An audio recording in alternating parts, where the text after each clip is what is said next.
Hello everybody and welcome to the Sepang circuit in Malaysia for round 2 of the GPVWC Supercup series of 2019. I'm going to be talking you through it. My name is Caitlin Penny and alongside me I have a commentator and cameraman, Alex Skinner, to talk you through the action. Currently Alex is the only one of us on the server.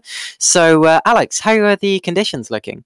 Completely dry at the moment, and I know the weather forecast was looking pretty chaotic coming into this week. Actually, it was pretty dry in Formula Challenge last week, so everyone got away very lightly, and then there was sort of talk of monsoon conditions throughout the middle part of this week. So it'll be interesting, but we've just gone into qualifying now, so everybody's just starting to line up towards the end of the pit lane, and we can take you through the start of qualifying.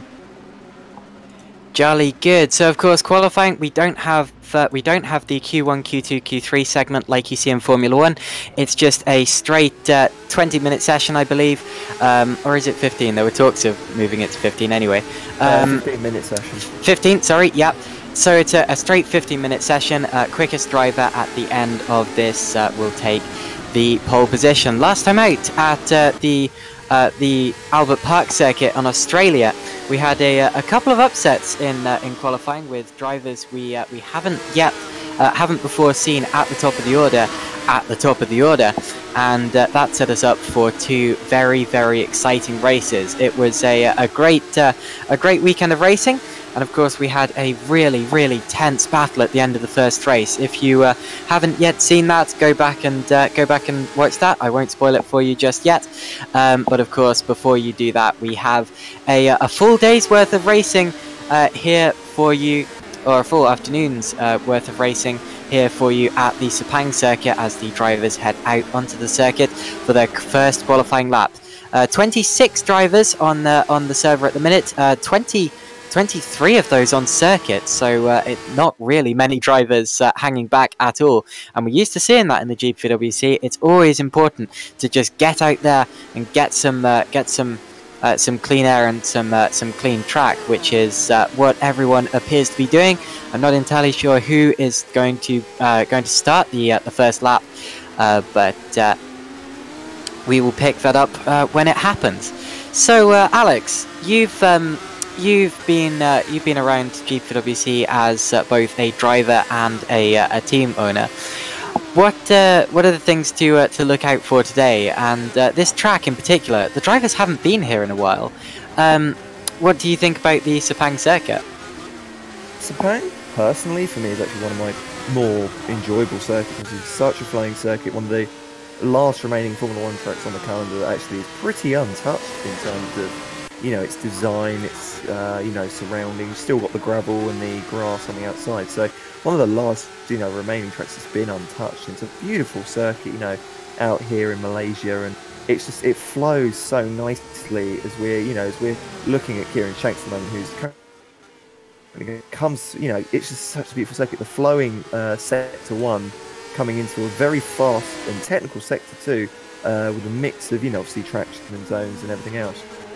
But personally, as a driver, it's very fun to drive, and as a team owner, it's very nail biting because the undercut is extremely powerful here, as it is at most tracks. But here, if you get one bit wrong, you lose that momentum through the rest of the sector, especially in sector 3, where you're coming out of that hairpin, and you've got to nail that final part of the lap. So it's going to be interesting to see how the drivers manage, and obviously. First time here for a good few years here in the GPV. It definitely wasn't here when I was here in 2017. So it's good to be back here in Malaysia, and it's great to have the Supercup series coming here as well. It's actually going to, for a lot of the drivers here, from as far as I'm aware, they weren't here back when we were last here. So I think it's going to be a very level playing field as here in Shanks goes fastest.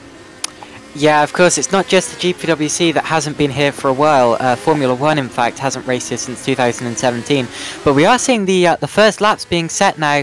Kieran Shanks was the first to set a lap time, and it's a pretty good one. It's a 1:35.595. He's just been beaten by Ben Hamlet in the Team Rookie Monsters car, going to the top with a 1:35.214. So just about... well, very nearly 0.4 of a second in it at the minute, with Hamlet at the top, followed by Shanks and Jason Muscat in third place. Of course, Jason Muscat won race 2 last time out. Also look out for Michael Francesconi, who's just put in a lap in 4th position, because Francesconi was our race 1 winner last time, and actually leads the championship coming into this second round in the championship. After the first 2 races at the first round, it's Francesconi leading the championship from De Vries, that's Sven De Vries, Jason Muscat, Sebastian Kosmala and Pim van Ark, and then Galka, Raby, Faber, Patterson and Graham make up the top 10, although we did have 21 point scoring drivers in all, and 29 drivers classified in the championship. So that's where we are, going towards the second round. Good day to everyone joining us in the YouTube chat. I see TCS Off Racing there saying, hey Caitlin, hi there TCS Off, and good luck to your drivers today, as well as M1 Rants there saying just joining in, and Paul Holt saying hello, or Henlo rather. George Whitehouse is joining us, as is Tony Jansen, Fusion Racing, and more. Apologies if I haven't read out your name, but make sure you leave comments, and I will be reading some of them out as the race session progresses. So, back to the order. We're actually 1-2 Team Rookie Monsters at the minute, as we have Hamlet at the top, followed by Matthew Beavis, just over 0.2 of a second behind. So it's Rookie Monsters 1-2 as it stands. Hamlet from Beavis, and it's a 1:35.463 from Beavis. I'm looking at other laps that may be about to be set, though. We're about to see the first laps coming in from both Lewis McGlade and Dawe Tapper, 2 experienced drivers. With his lap as well. So Tapper finally having some pace on board, and McGlade only 10th for Lewis McGlade. Now that surprises me. Him and Sven De Vries lining up alongside each other, currently 10th and 11th. So lowered down in the order for the 2. Very quick drivers, up the front of the field last time out. So it's very surprising to see those 2 as far down as they are. Yeah, of course, 2 very experienced drivers, and I said that this would be a season where experience would really, really come in handy, seeing as it is the second year of this chassis of Supercup car. I believe there have been some minor tweaks to the chassis between last season and this season, but it's more or less the same.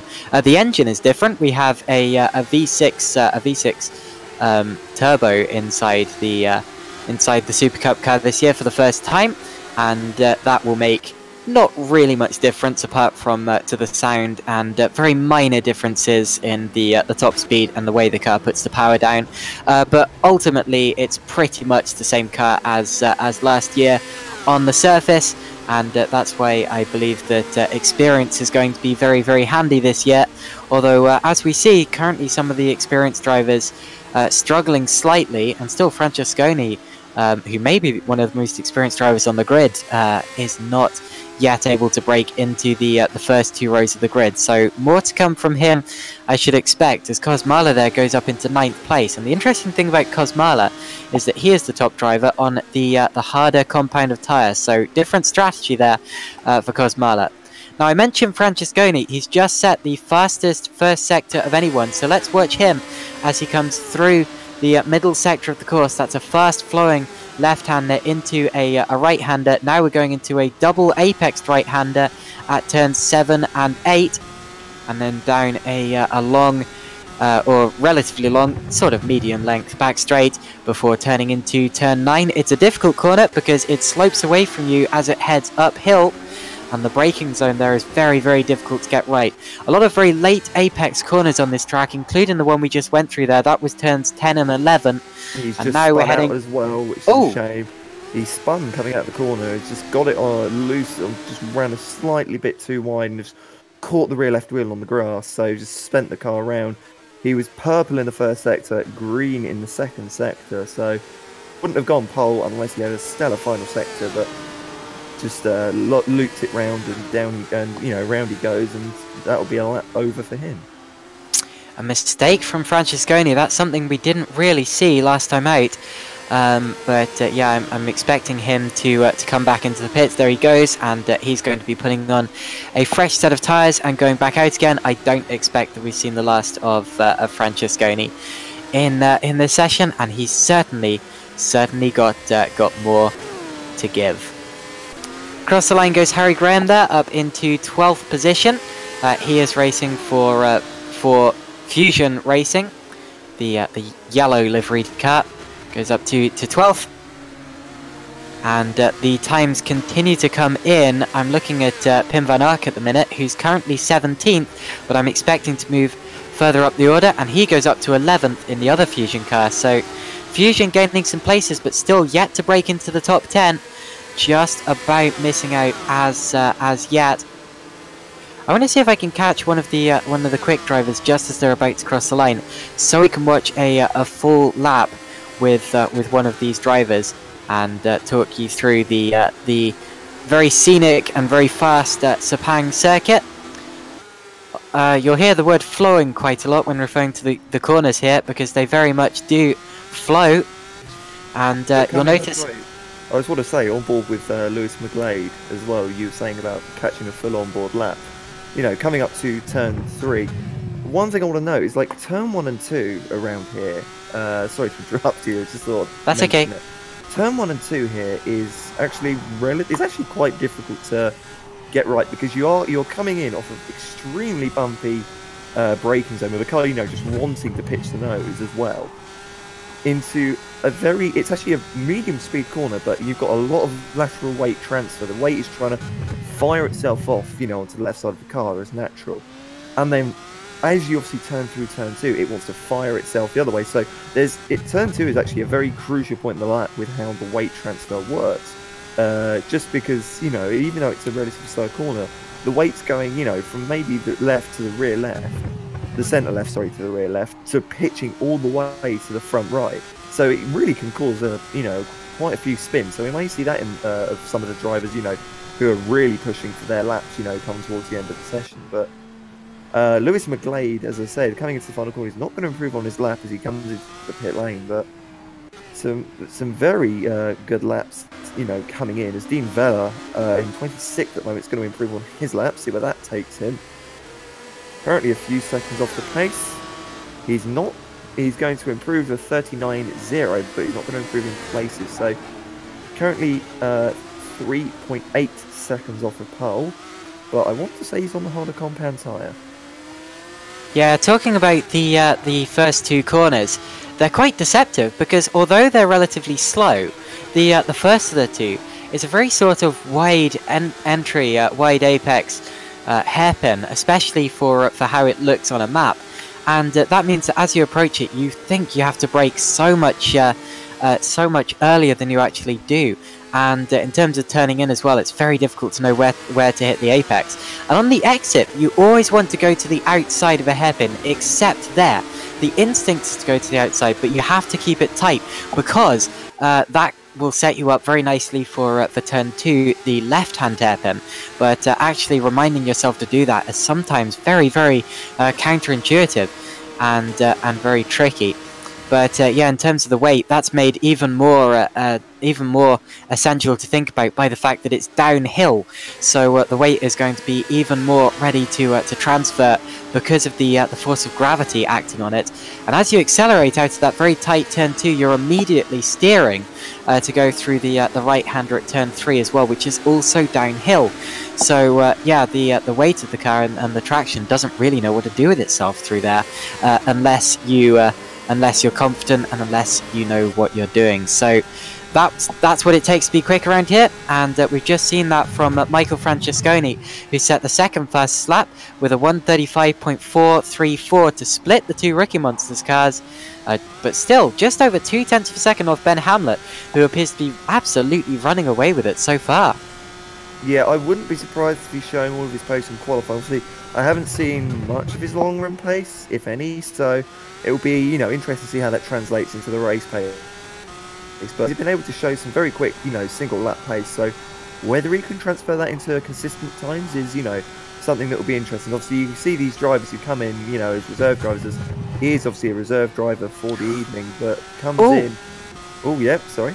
Fastest first sector of anyone from Harry Graham, and that's a massive development, seeing as he's only 14th in the order at the minute. Can we get another driver challenging for the top 5 positions? Sorry to interrupt you there, but really quick first sector for Harry Graham. I'm very interested as well. Green in the second sector, so he's not quickest in the second sector, but obviously that can still just very quick depend on multiple factors, really, as we didn't catch it. But he's coming up behind, I believe it's one of the Multiforce cars. He's got DRS, so might get the tiniest little bit of slipstream as he comes towards the final corner. But yeah, no, Harry, very fast indeed. The rear end just slightly kicking out, and he's getting held up on the exit. That's really spoiled his lap. Oh yeah, my word! That wasn't either of their faults, but he's still going to go P6. That's impressive. That would have been pole. I think that would have been. No, 6/10. You wouldn't have lost 6/10 in one corner. Yeah, I reckon. I reckon it would have been close. He was relatively fast on exit anyway, and they were side by side coming out of the corner. So it was just a case of wrong place, wrong time for for Harry Graham. But it happens. You get those sort of laps. We're going to go on board with James Clay for a lap of the Sepang International Circuit. We do have a couple of interesting laps coming in towards the end of the lap. Kieran Shanks is currently 4th. He's about to cross the line after one more corner to hopefully put himself further up the order. He has set some pretty good first sectors, and Ben Hamlet, who's currently provisional pole, is going quicker still.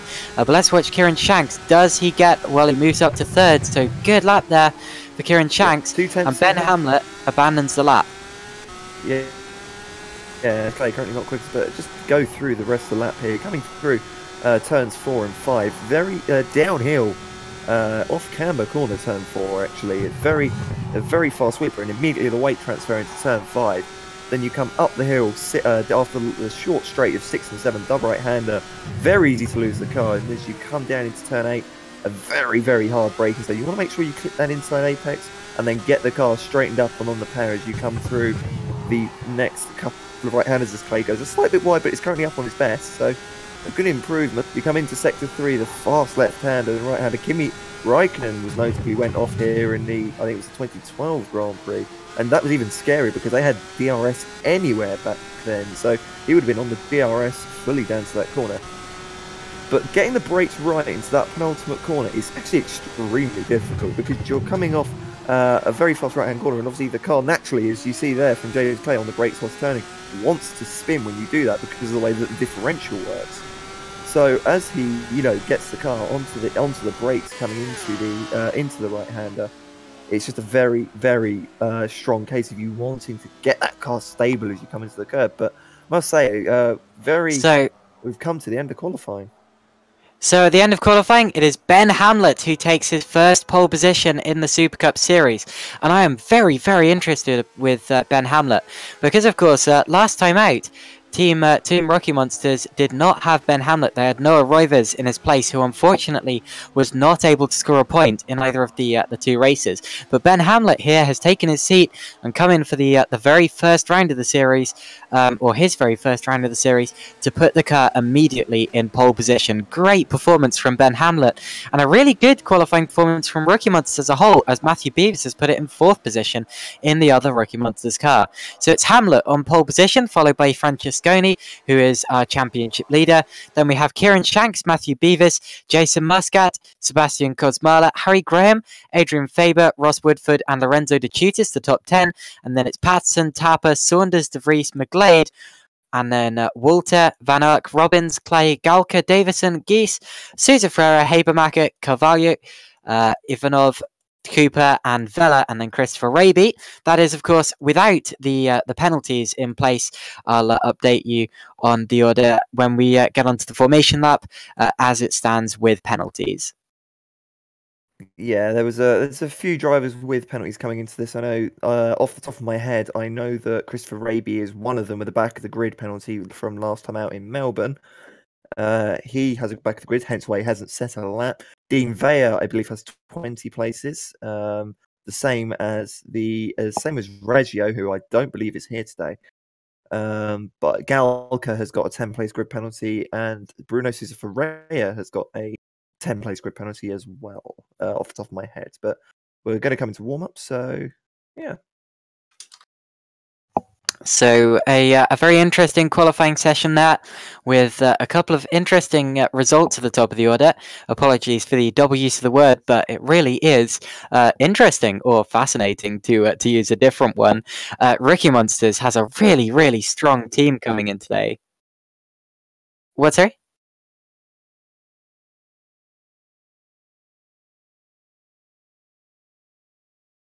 For interrupting again, but I tried to tell you with our cheeky little tactic that we use, but we're going to just take a quick short break as we come through the start of warm-up, and then we'll come back and give you the lowdown on what's going to be happening as we go into as we come into the race session.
On the wet part of the racetrack.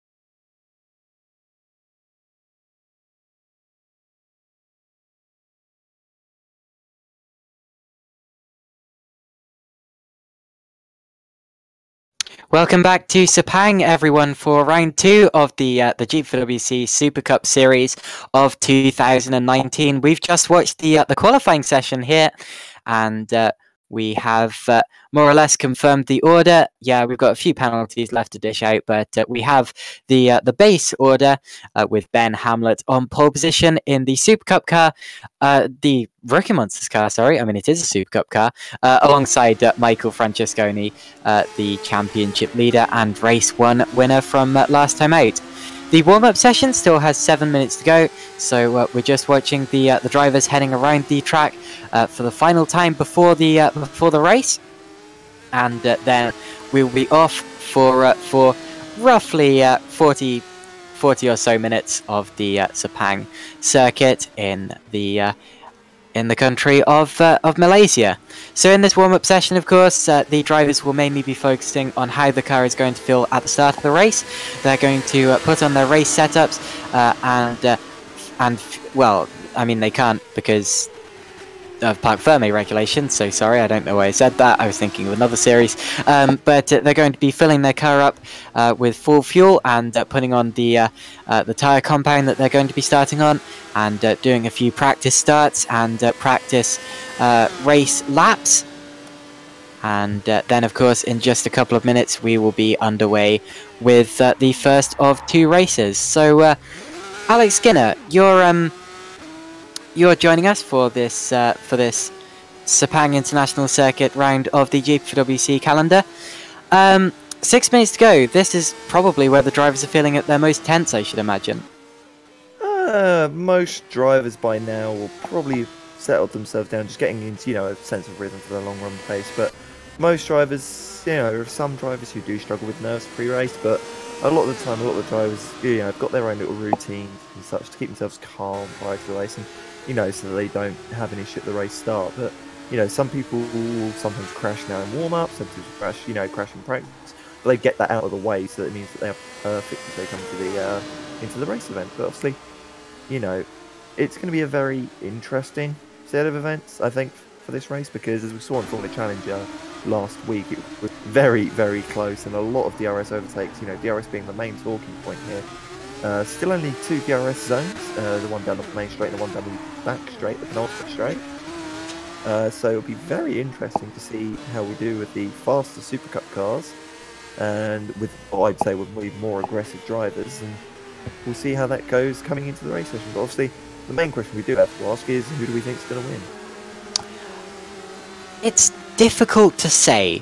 I want to see more today from Lewis McGlade, because he had a terrible round last time out, getting taken out in race 1 in someone else's accident, which was really no one's fault. It was just a technical error. And then, of course, in race 2, he led after picking the exact right strategy in the rain, until being taken out by a spinning back marker. So unfortunately, Lewis McGlade having some dreadful luck there. But here he's only qualified 15th place, so I'm really a little bit confused by his lack of speed, and I hope that he's found something a little bit more in terms of race pace and race strategy than he has in qualifying pace. I wouldn't be surprised if he's starting on the harder compound of tyre.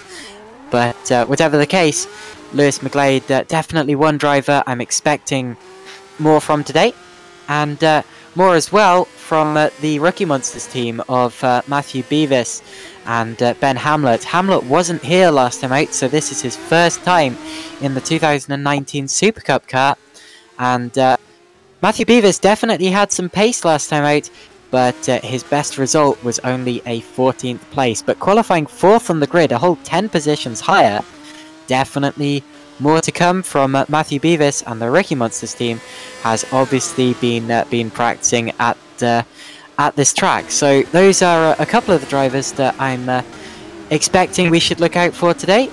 Do you have any others to add to that list? Personally, I very much feel that it will be sort of similar to how we saw last time out in Melbourne. But obviously I do feel that the Ricky Monsters cars can pretty much keep up. Lewis, I wouldn't be surprised if his lap maybe wasn't as ideal as he would have wanted, or that he may be, he may be qualified a bit lower down than usual. He didn't have a penalty from last time out, so he's a bit lower. But just on your point on Ben Hamlet, he received a bit of backlash from some of his overtakes in Formula Challenge last week. Now, I didn't judge at the time. I won't judge now on his overtakes, but the other drivers were calling him for being aggressive and for being, for some of his overtakes. We'll see how he does today, but obviously Rookie Monsters taking him on because of his pace. Will it work? Will it backfire? I don't know. Rookie Monsters, sort of had a checkered history with that sort of thing. So, I won't put Ben out of it. He's quit, and he's shown that in qualifying, and he showed it in race pace and Formula Challenge. But it'll be very interesting to see how he does against the guys in Supercup. 2 second places for Ben Hamlet a week ago in the Formula Challenge race, but yeah, he was involved in a couple of incidents. They asked him in the interview afterwards exactly where he was finding the pace, and he said, "What can I say? I'm just flipping quick." And we saw exactly, we saw the culmination of those efforts in qualifying just now. But remember, to be a racing driver, you don't have to just be quick. You also have to be able to race, and that's what we're about to see in a couple of minutes. So yeah, no judgment until we see it. Ben Hamlet will start at the front of the grid with a clean track ahead of him. Behind him, of course, is going to be the driver who, as I've already mentioned, is at the head of the championship, Michael Francesconi. Of course, Francesconi is an experienced driver in the GPVWC, but one I didn't recognise when I commentated last time out, because he hasn't raced with the GPVWC for quite a long time. In fact, he raced in Super League and actually won a Super League Grand Prix in 2016, winning the Austrian Grand Prix, and then of course was away until the 2019 season, where he's returned with TG Racing in the Supercup series and has already asserted his dominance from an early stage with the first win of the season at Race 1 in Australia. Can he continue it this time out? Well, he's got a Rookie Monster car to pass, but I certainly wouldn't put it past him. And then behind them, of course, they have the usual challengers as well, including Jason Muscat, who's starting relatively near to the front of the field. The other Rookie Monsters car, as well as Kieran Shanks, who put on a really good performance. And I don't recognise the name Kieran Shanks either, so I don't think he was racing last time out. No, he is a reserve driver alongside James Saunders, who is stepping in this week for the Enterprise Pulsars team. I believe that's replacing Tarek Gamil. James Kirk can obviously correct me on that one, but yeah, no, Kieran Shanks, James Saunders, both, and Ben Hamlet, all three of them are stand-in drivers for this round. Just trying to see if there's anyone else who is standing in. I don't actually is. So apart from those three, we've got everyone here from last round. I don't believe that Ben Hamlet is a stand-in. Of course, my brother works for. Well, he's part of the Rookie Monsters squad, and from what I gathered, Noah Rovers last time out was a stand-in himself. So I wouldn't be surprised if Ben Hamlet is due to do the rest of the series. But I'm sure we'll see that as we continue in the series. Meanwhile, we have 28 laps of the Sepang International Circuit coming up. The drivers are being called to the grid by rFactor 2's announcer, and onto the grid we go. I'm interested to see that Lewis McGlade starting in 12th position. I said that he might well be on the harder tyres. He actually isn't. He's on the softer tyres, so the same as everyone else. I still wouldn't be surprised if he was going to go for a slightly different strategy to the other drivers, as we often see that from McGlade. But yeah, it seems that he is just lacking the pace we'd expect here today, as well as Sven de Vries, who I should point out is only starting one position ahead of him. And de Vries was involved in a fantastic battle with Francesconi and Pim van Uyck, who himself is only starting in 21st place on the harder compound of tyre. That was for the win in race 1. And now that I look again... Just a note, Kieran Shanks has missed the start. Oh, sorry, Kieran Shanks has missed the formation lap. No, Shanks is on his way. He's not showing on my tracker. Okay, well, he's on track. I can confirm I'm watching him going through turn 1 now. Yeah, no, sorry, someone was missing on the broadcast there. People can, confirm this from mine. But people were missing. Someone was missing from the grid. In that spot, obviously Kieran is there and starting, so we're all good. But I'm curious as to who's in the garage, if anyone. But it's Francesconi. Oh no! Yeah. Oh. Yeah, he's not even showing on the server. So Francesconi.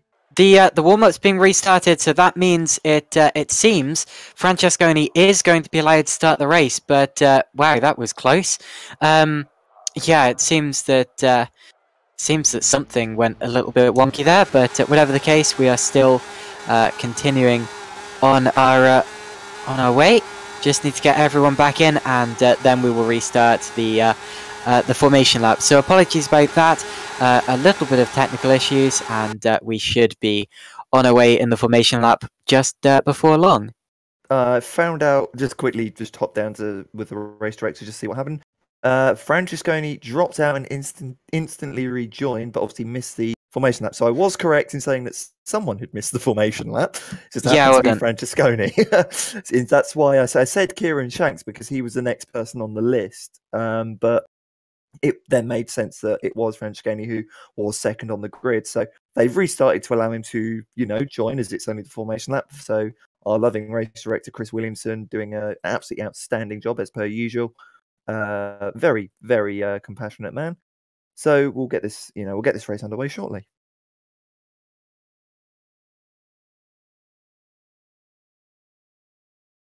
So coming up, race 1 at Sepang. The second attempt at a formation lap. The drivers are getting into place on the grid. We're still waiting for Sebastian Kosmala. Hopefully he can make it in. Come on, you got 1 second, Sebastian, and he does make it at the last second. Very, very good. Although you couldn't really get much closer than that. Ben Hamlet is going to lead us off the grid, and this is a good opportunity to run you through the full order, as I believe everyone's got away. We have Hamlet at the front, followed by Michael Francesconi. I believe my tyre compounds are a little bit messed up at the minute, so I'll update you on that in a minute. Kieran Shanks appears to be overtaking Michael Francesconi on the grid, or before the start, which is weird. So Shanks... Well, it's perfectly legal. You're allowed to, it's nothing against doing it as long as you receive the position like he's done now. I mean, it's a bit weird. Oh, it's weird, but people do it all the time, and, in some events, people do it all the time, so it's just natural, really. But obviously, it's just Kieran may have just wanted to, go through turn 2 a bit quicker than Michael Francesconi did. Obviously, tyre compounds are now fixed on my end, so I think we should be all right now. Yeah, I mean, just showing himself to Francesconi, showing, yeah, this is what I'm going to be doing at the start of the race. Watch your back end, but whatever the case. Hamlet still leading from Francesconi and Shanks. Then we're going to have Matthew Beavis lining up in 4th place, followed by Harry Graham, and then Adrian Faber, Ross Woodford, Craig Patterson, Dowie Tapper, James Saunders, and then it's Sven de Vries only in 11th place. He'll be disappointed with that. Lewis McGlade equally disappointed in 12th. Lorenzo De Chutis, Jason Muscat, remember winner of race 2 last time out, only 14th place. Couple of big shocks in qualifying there. Sebastian Kosmala 15th. Then it's Walter, Robbins, Davison, Habermacher, Carvalho, Ivanov, Van Ark. Pim Van Ark, remember, battling for the lead last time out, starting on the harder compound of tyre, down in 22nd place. James Clay 23rd. Then it's Galka, Geese, Sousa Ferreira, Cooper, Vella, Raby, and those are the 29 cars. And the top driver, starting on the harder compound of tyre, appears to be Sebastian Kosmala in 15th place. So Kosmala has opted for the harder compound of tyre, as have Habermacher, Carvalho, Ivanov, Van Ark, and then Galka, Geese, Sousa Ferreira, and then Vella and Raby at the back. So a couple of drivers opting to start on the harder compound tyre, but everyone in the top 14, the top 7 rows of the grid, will be on the softer and faster compound tyre at the start of the race. Into the grid boxes they go. Sorry, I was about to say, it doesn't surprise me that some of these guys at the back are using the harder tyres. They have, obviously, they are aware, obviously, some of them with grid penalties, including Galka, so those guys will very much be trying an alternate strategy to get themselves up front. You've got nothing to lose here. Malaysia, it's a very long circuit, and as we said, the undercut works beautiful, but there's Kosmala, the final one to go into his grid slot, parks it in now. Oh wow, he was a long way back, but whatever the case, everyone in their grid slots, and we wait for the lights. We have 5 red lights, and when they go out, we'll be underway here at Sepang. And it is go in Malaysia. Off we go. Ben Hamlet is not going to lead. Francesconi gets a much better start and takes the lead on the inside with Hamlet already in his slipstream. Does he pull back to the outside? Yes. Can he hold it around the outside? I doubt it. but he's certainly giving it a good go as we head now towards turn 2. Slight contact, and he has to back out of it, and does so nicely. So it's Francesconi leading through, and everyone appears to have made it through the first 2 corners nice and cleanly. It was close to the front, but Francesconi leads from Hamlet. Now Matthew Beavis is going up into 3rd place on Kieran Shanks, and he makes the position stick. Shanks attempts to come back at him on the exit in 3rd place, well, for 3rd place rather, but he'd have to hold it the long way around the outside there, which is a very difficult move to make, and has to back out of it. So Rookie Monsters 2nd and 3rd, with only Francesconi keeping them at the minute from a 1-2 placing in the order. But as they continue to stream through, they continue to be clean, touch wood, and it's still Francesconi leading from the 2 Rookie Monsters cars, and then Shanks and Faber. Yeah, Saunders just fighting with Lorenzo De Chutis and Jason Muscat coming in sector 3. Muscat on the inside. Very close between these 3, with side by side going into the hairpin. It's a very difficult place to make an overtake because Lorenzo De Chutis goes very wide. There's contact in front. That is Sven de Vries and Harry Graham have gone round. They're going to drop a lot of places as Sven de Vries rejoins. And there's more contact. I want to say that's Jason Muscat, or is that Dawei Tapper involved? No, it is it's Tapper, yeah. Oh, sorry. I was talking to Tapper prior to this and saying, if you just keep yourself out of trouble, you will reap the rewards. And it's such a shame, as I believe that's Ross Woodford into the pit lane. Yes, it is. I think he might have a drive-through penalty, maybe for missing the start. But Muscat, oh, look at this, Saunders and Cutis have come into contact. Saunders is flying through the air over and over and over and over. And he's going to get collected by, I think that's Christopher Raby. No, it's by Fabian Volta. Oh, it's absolute chaos, and that's one of the TCS off cars going round. What's that, Dean Vella? Oh, it's absolute chaos. And now James Clay's gone round as well. Sorry, that was Dean Vella in the GTO Mega car. Sorry, cars for getting that wrong. But everything's kicking off in the final sector. Geese now currently fighting for P18 as Bruno Sousa Ferreira goes through to Willis. As he gets now up the rear by Sebastian Cosmala. We now have to look again to the front of the field because the top 4 are extremely close as Ben Hamlet tucked in the slipstream of Michael Francesconi. They come into the hairpin. And the mess at the start of lap 2 was all started by James Saunders taking a look where the gap was closing on Lorenzo De Chutis, and just squeezing himself against the pit wall, flipping over and over and over, and then the pack behind him with Fabian Walter, and then the rest, Dean Vella, just getting caught up and having nowhere to go. And of course they were going to end up having a massive pile up at the back, but yeah, whatever the case, a lot of cars damaged in that one, I'm afraid to say. And as we continue on our way, Francesconi's gone wide. I'm sorry, Caitlin. Francesconi goes wide, and now it's going to allow Hamlet to have a slipstream. No DRS just yet. Hamlet now pulls to the outside. Francesconi holding the inside, side by side as they come towards turn 1. Hamlet on the outside, he's going to have the optimal line on for turn 2. He's done this before in Formula Challenge. He's going to push Francesconi out, and he's going to make the move stick. And here comes Matthew Beavers to try and make it a 1-2 for the Rookie Monsters. He's going to tuck into the slipstreams. They come up towards turn 3. Maybe on the inside, yes, there's a small bit of contact, but Beavis is going to make it through. But Francesconi may have the cutback. No, he's not. Kieran Shanks now having a look on the inside of turn 4, sorry. And he's going to make it through. Francesconi losing 3 places in his very few corners. And here comes Adrian Faber. There's a real groove on this track, and if you get out of the groove, you just lose the momentum and start dropping and dropping. And Hamlet knew that was what was going to happen. I wouldn't be surprised whether he had teamwork on his mind. Oh, big crash by Danny Robbins now flipping, and that was a contact with Michal Galka, with more cars getting involved there. Danny Robbins ended up spinning around, but yeah, Francesconi, I'm afraid, just getting out of the groove. And dropping back with Ben Hamlet taking the lead. That was Galka, just to touch on that accident for Danny Robbins, that was a screen freeze for Michal Galka. Oh no. He had that in Austria, and he's now last year, and he's had it here now. Oh, some of these tracks really not liking some of the equipment. We had obviously it with Lewis McGlade last time, and now for Michal Galka here today. So a shame, but obviously, thankfully, both of them able to continue. Obviously, with a lot of suspension damage, I'm assuming, for Danny Robbins. Also in that same accident, Stefan Gies lost his front wing, hitting Kosmala as Kosmala spun. So a couple of other drivers not quite being able to avoid the wreckage, but yeah, that was a big shame on in the early stages of this race. And it's still a Rookie Monsters 1-2, followed closely by Kieran Shanks. There was actually side-by-side contact between Hamlet and Francesconi when Hamlet went for the move, but I think that was completely fair. It was completely just side-by-side contact in turn 2. Hamlet had the overlap, he had the inside, and through he went. So a good overtake for Ben Hamlet, who takes the lead back after taking pole position earlier on in the event. And his teammate Matthew Beavers is just behind, but still the top 3 drivers are separated by less than 7/10 of a second, as Kieran Shanks sticks just with them, as he did in the Formula Challenge race a week ago with Ben Hamlet. And as they continue to fight, well, Hamlet has to be looking in his mirrors at this point in time, surely. Yeah, definitely. And now Hamlet looking into his mirrors, his teammate Matthew Beavers will have the DRS open. Obviously, probably won't make a move. These two guys quite happily sat where they are.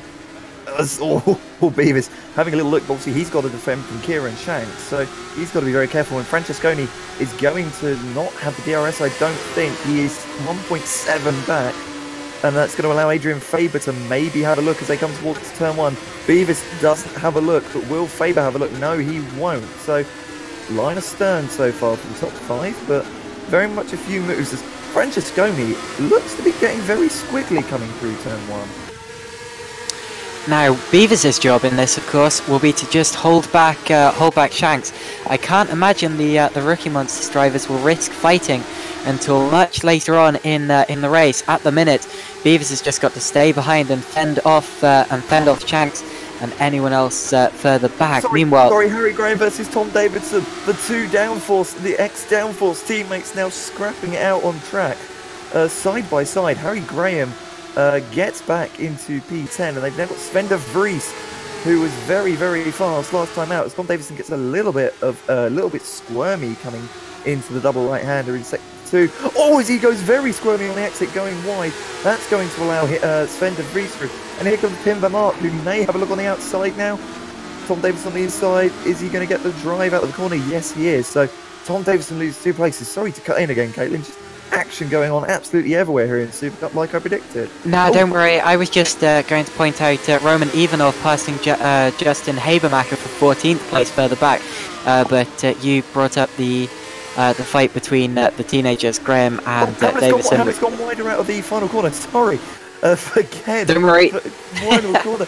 So that's going to allow Matt Beavers to have a really good run. Beavers not really pushing up, which is fair enough, but these two guys getting very close. I wouldn't be surprised if at any point one slower they would just swap places. But very much Hamlet seems to have a nice lead. Beavers getting as close as he can to the back of his teammate.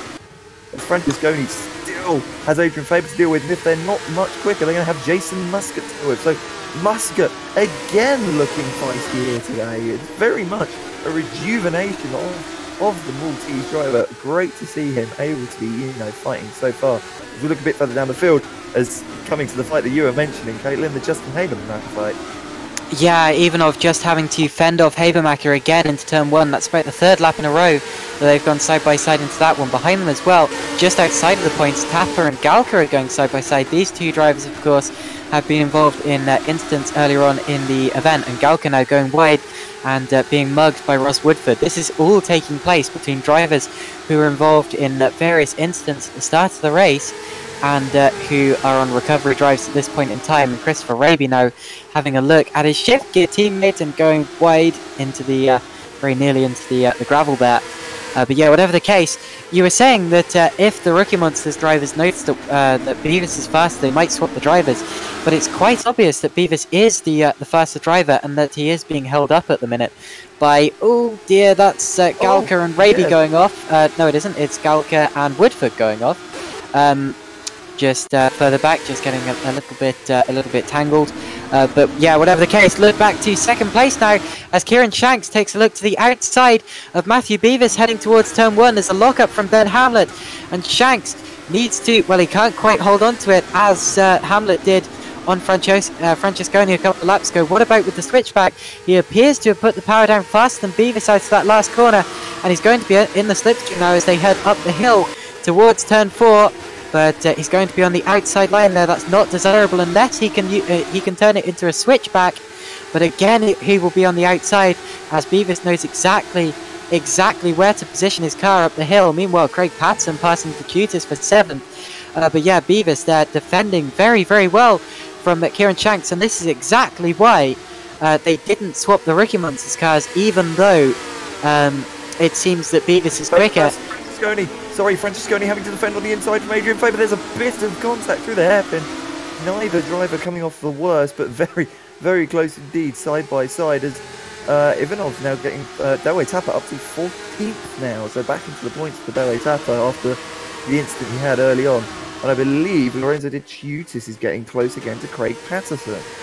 Yeah, but that's exactly why the Rookie Monsters didn't swap, because if that had been Shanks versus Hamlet, I can't imagine Hamlet would have had a very easy job of holding Shanks back. Neither did Beavis, but he was able to do it, and as a result, it's still a Rookie Monsters 1-2. I can't imagine they still would be if they'd swap by now, and they can't really afford to swap either, because they're just too close, or Kieran Shanks is just too close to the back of them, as behind them as well they also have the fighting trio of Francesconi, Faber and Muscat. And Francesconi there was weaving coming into the braking zone.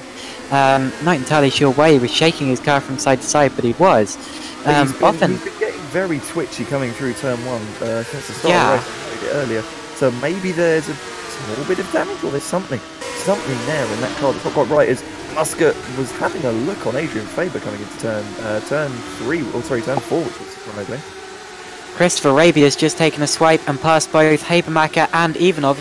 Well, there he goes, just sealing the deal on Ivanov. Does he? No, not quite. Ivanov closes the door into turn 2 and forces Raby over the curb, as behind them Habermacher and Sousa Ferreira come together, forcing Sousa Ferreira into a spin, and that was very close there to taking out both of the shift gear cars, but luckily just avoids them.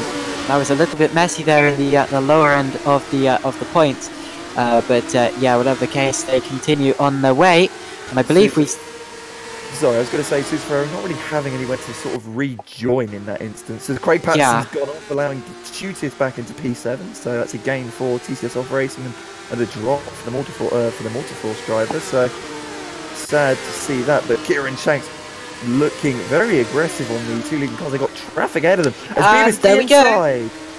And they do swap, so the Rookie Monsters swap into the final corner there, with Beavis ahead as we head now onto the back straight, and Hamlet using his slipstream, but possibly leaving it a bit too late there. He almost panicked there, and Kieran Shanks going to the outside of the battling Rookie Monsters cars and trying to hold it on Beavis, again having to settle for the switchback. The first sector on this course is switchback central, and Kieran Shanks is going to be pretty annoyed of the rear end of Matthew Beavis's car there. He's seen it so much in this race. Ben Hamlet leads again, and I wonder whether that was just the Rookie Monsters cars trying to benefit from each other's slipstream to get away. That's something you can do through those two straights.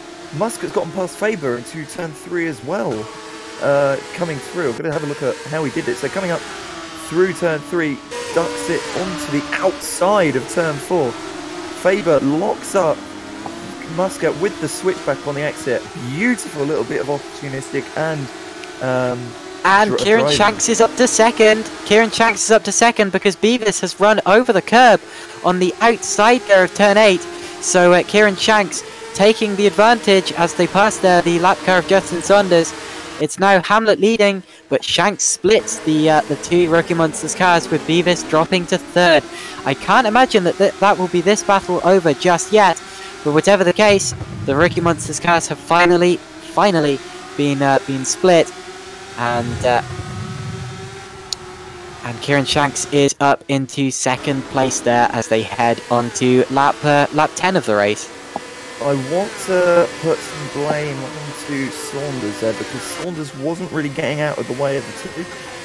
Usually in Formula Racing you're meant to allow the faster cars to keep the optimum line whilst you move off of the racing line. Obviously, yes, he was coming out into the out of the second section, which isn't the best place, but had to force Saunders to really dive late down the inside, which not Saunders, sorry, Shanks to dive late down the inside. So had to very much brake late, which meant he went over the curb.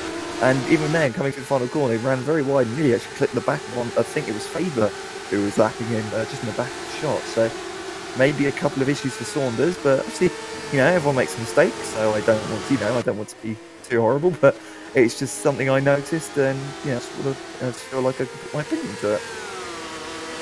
We had a couple of issues with backmarkers last time out at Melbourne, of course, with a couple of really strong drivers being involved in incidents because of that. That was actually how the race to victory was decided, as a backmarker spun into Lewis McGlade, costing him a shot at the race to victory.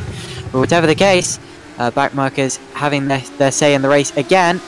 But now that Kieran Shanks has been released from Matthew Beavis, can he get set after Ben Hamlet? The three have closed back in again, so I wouldn't be surprised if Shanks takes a sway, possibly even into turn 1 here. He's very close to the back of Hamlet's car, but doesn't get the best apex to that corner there. He had a slight twitch mid-corner, and maybe Matthew Beavis could come back at him. Here he comes, with Beavis in the slip with the DRS, taking a look to the outside.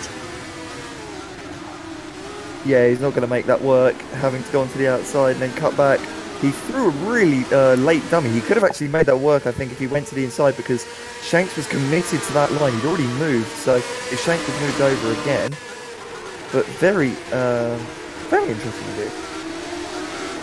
So still Hamlet leading from Shanks and then Beavis, with Francesconi only 1.5 seconds behind them as well, battling himself with Jason Muscat and Adrian Faber. So definitely a chain of cars there. Then there's quite a gap back actually to 7th place Lorenzo De Giutis.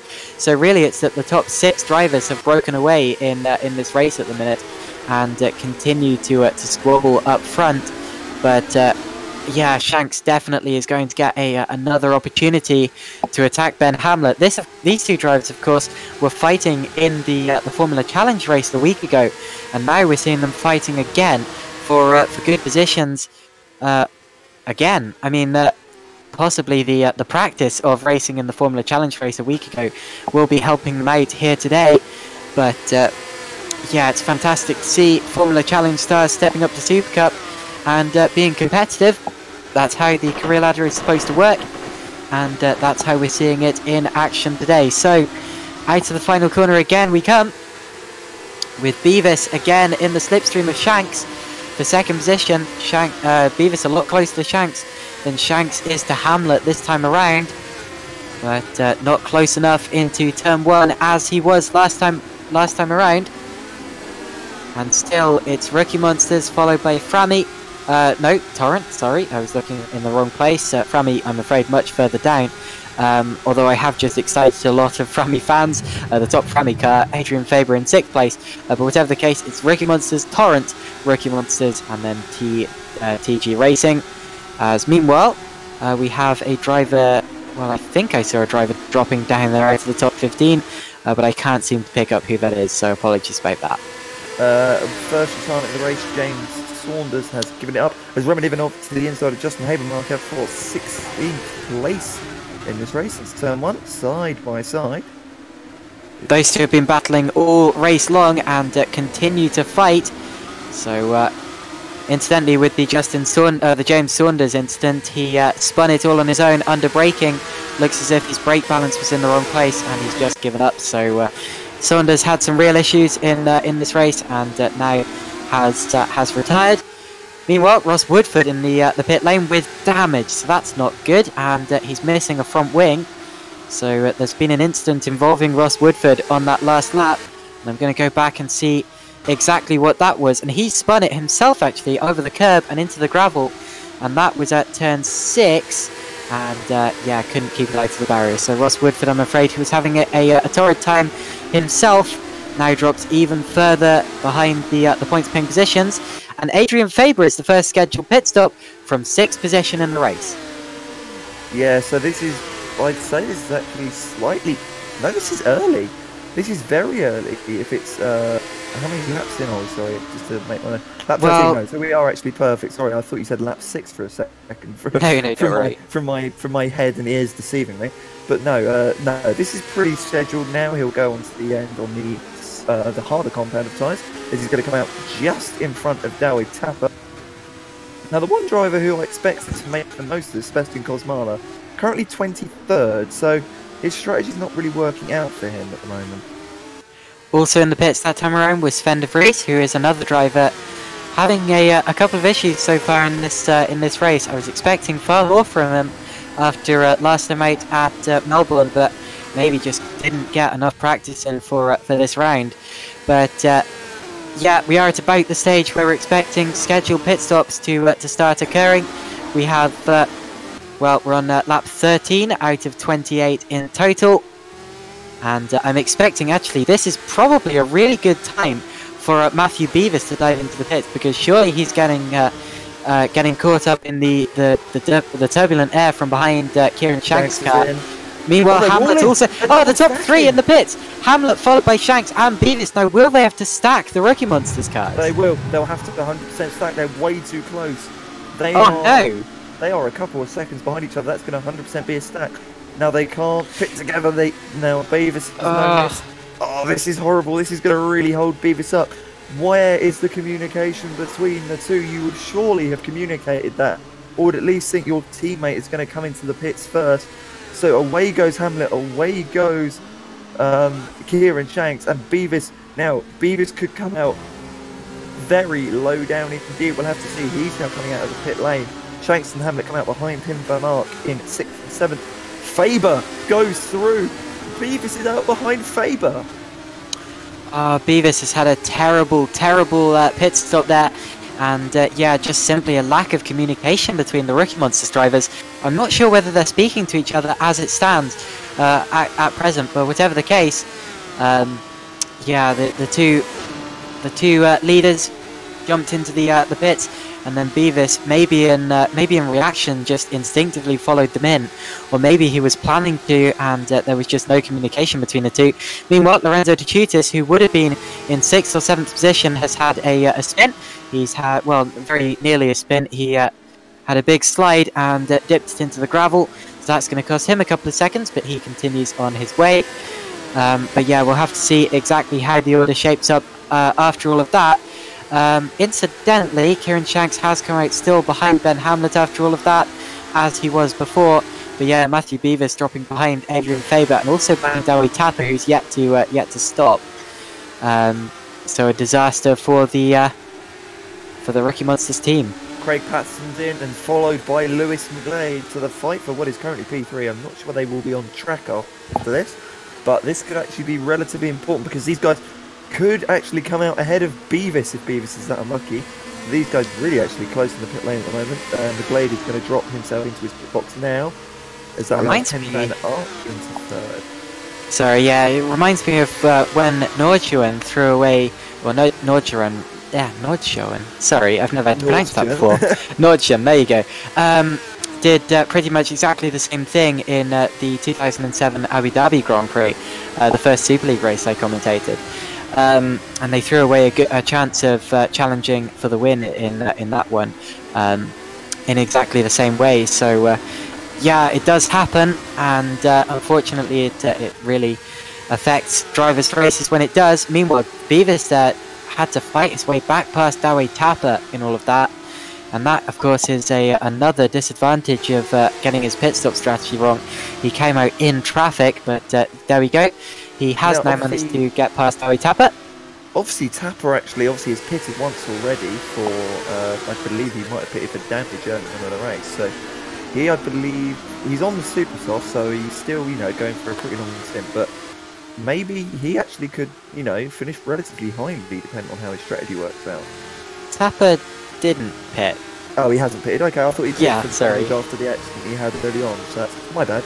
But meanwhile, Michael Francesconi into the pits. So Francesconi in from what was temporarily the lead of the race, and now up into the lead goes Jason Muscat, who is yet to stop. Pim Van Ark also about to go through, and then the effective leading duo, Hamlet and Shanks, are very, very close as they cross the start-finish line this time around. And this might actually come, Pim van Ark actually might come into effect in a little while, because Van Ark, of course, is not required to get out of the way for these two, but these two will definitely be faster, so maybe they're going to get held up here, and this could be the chance that Kieran Shanks is waiting for to attack Ben Hamlet. Hamlet will be crossing his fingers that Van Ark won't put up too much of a fight. And, just a bit of an update on the pit strategy as well. Francesconi out ahead of Faber, Beavis down to 7th. Oh, that is a big, big shame. I'm expecting him to be about 6th after all of this, of course, or possibly 5th, in fact, because Muscat and Van Ark are still yet to pit as Beavis there runs over the grass there very nearly. I was expecting him to come for a lot worse from that, but just about manages to keep it from doing anything silly as they all continue on their way. And now Hamlet. Sorry, I was going to say Beavis lost a total of 9 seconds due to that double stacking issue. He was, he was very much close to the back of him. Sorry, as we will say, I'll let you take this one, but Ben Hamlet, Pim van Ark and Shanks very close together. Must get into the pits, but yeah, Hamlet and Shanks have absolutely caught the back of Van Ark now. Hamlet darts to the inside towards the final corner, and does he manage to get Van Ark to split them? No, he doesn't. So Shanks gets through at the same time, and that was essential for Shanks to do. Really, really good opportunistic racing to follow Hamlet through. Van Ark actually almost coming back at them towards turn 1 there, but I knew he wasn't going to, as they head through the apex, and Shanks is now closer than ever to the back of Hamlet's car, or well, closer than ever apart from when he was attacking him, as Dowie Tapano comes into the pits for his stop. But yeah, Ben Hamlet there and Kieran Shanks both getting past Pim van Ark, who is still the top driver yet to make a pit stop in this race. Yeah, and also now on Pim van Ark, he won't be making a pit stop because he is on the soft tyres. That'll be why then. The harder compound of tyres, the yellow wall tyres, so he is going for random stop. This will work in his favour because he didn't start very high up on the grid, remember, he was midfield in the table. So with where he is currently, and with how far back everybody is in terms of positions, he can come out in as high as 12th place. So, very impressive. According to Mike Bell, Tom Davison has a pit lane for speeding in the, or has a penalty rather for speeding in the pit lane. So thanks for that update there, Mike. And unfortunate for Tom Davison there, it's an easy mistake to make. I've done it myself quite a few times rather. And speaking of that, Johan Lindberg threw away a potential victory in Supercup last year at Brazil by doing the exact same thing. As Pim van Ark finally comes into the pit lane, so what I'm saying about him not pitting for a while, well, that was completely wrong. He's now coming in, so it'll be interesting to see where he comes out. But keep an eye on this. But I think he's going to come out as high as 12th. He now enters the pit lane, pulls up to his pit box, perfectly on the mark, so the green stripes pit garage. I was expecting him to go about a lap longer than he did go, but still Van Ark exiting the pit lane now.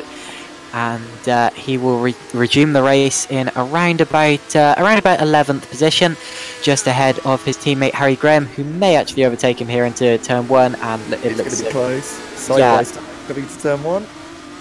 These two drivers racing for the Fusion squad, and Van Ark there fending off Graham, so getting through nicely done. And they are in 11th and 12th positions. In this race are the Fusion squad. Slightly disappointing for them, they had a much better round last time out. But remember, we still have a race to go in this meeting, so still more to come. Meanwhile, the pit lane's busy. Kosmala, Galka, Cesarera and Davison all in. Davison, of course, for a penalty, as well as Dean Vella is in the pits. So those drivers, of course, I expect all the drivers who started on the harder compounded tyre going onto the softer compounded tyre for the remainder of the race. And off they go. So pit lane very briefly busy, but it's about to become very silent for the rest of the race, hopefully, unless there are more incidents. And I'm not saying I hope they are, but yeah, those drivers now resuming the race just outside of the points. And of course, the difficulty with a strategy like that one is that you do have to fight your way past cars towards the end of the race, because track position is not in your favour in the early stages, and that of course is it's a much harder strategy to pull off. You need to be brave with your overtakes, and those drivers will be hoping for points at best. I want to bring some attention back to the lead fight, Caitlin, because Hamlet and Shanks half a second apart, but traffic in front of them as they come through the end of sector 2. So this is going to get pretty intense. Will the traffic, and I'm not sure who that is, they are about to lap. I believe that's Fabian Walter. Yeah, it's Fabian Walter who lost his front wing, sorry, on the opening lap of the race. So he's had a pretty disappointing race. Meanwhile, Rodrigo Carvalho into the pits from 15th. That gives the final points paying position back to Justin Habermacher, who, of course, earlier was battling with Ivanov, but Ivanov appears to now be down in 22nd place. So it seems we've had an issue for Ivanov while I haven't been looking, which is a shame. But whatever the case, Habermacher still running in that 15th position.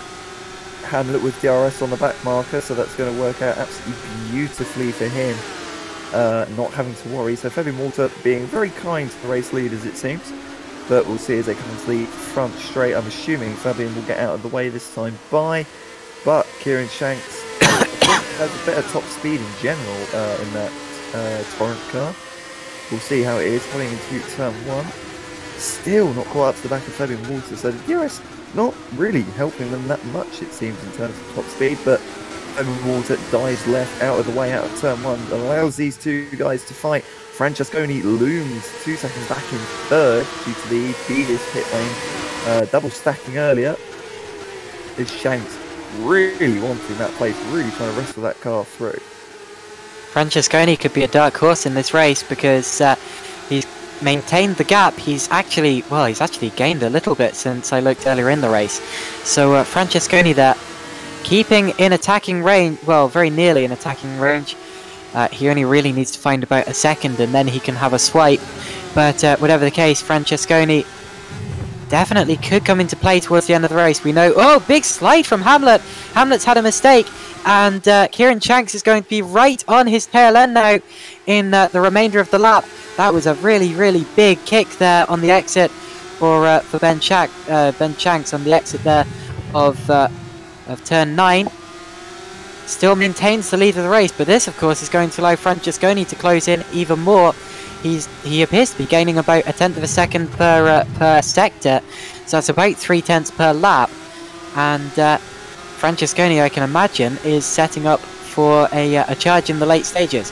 Onto the start-finish straight. Shanks needs to get a good run here as he slipstreams and DRSs his way towards Ben Hamlet. The gap just under 4/10 of a second, and that's not quite close enough for a move, but it's definitely closer. And Francesconi gained over half a second on that lap due to the battle. So Francesconi really getting involved here. I told you he was going to be one to look out for. Beavis side by side through turn 1. He's Faber at the bit of contact, sent Faber wide. But very sorry to interrupt there. Beavis side by side through turn 1. Let's see what it was. So coming off the front straight, start-finish straight. Beavis with a DRS. I said DRS wasn't helping much. Well, it's absolutely helped that rookie Monsters car a treat. Very big dive to the inside coming into turn 1. And Beavis just... Okay, no, that was Adrian Faber taking a bit of avoiding action, or maybe a bit of lag on Fabian Walter's end.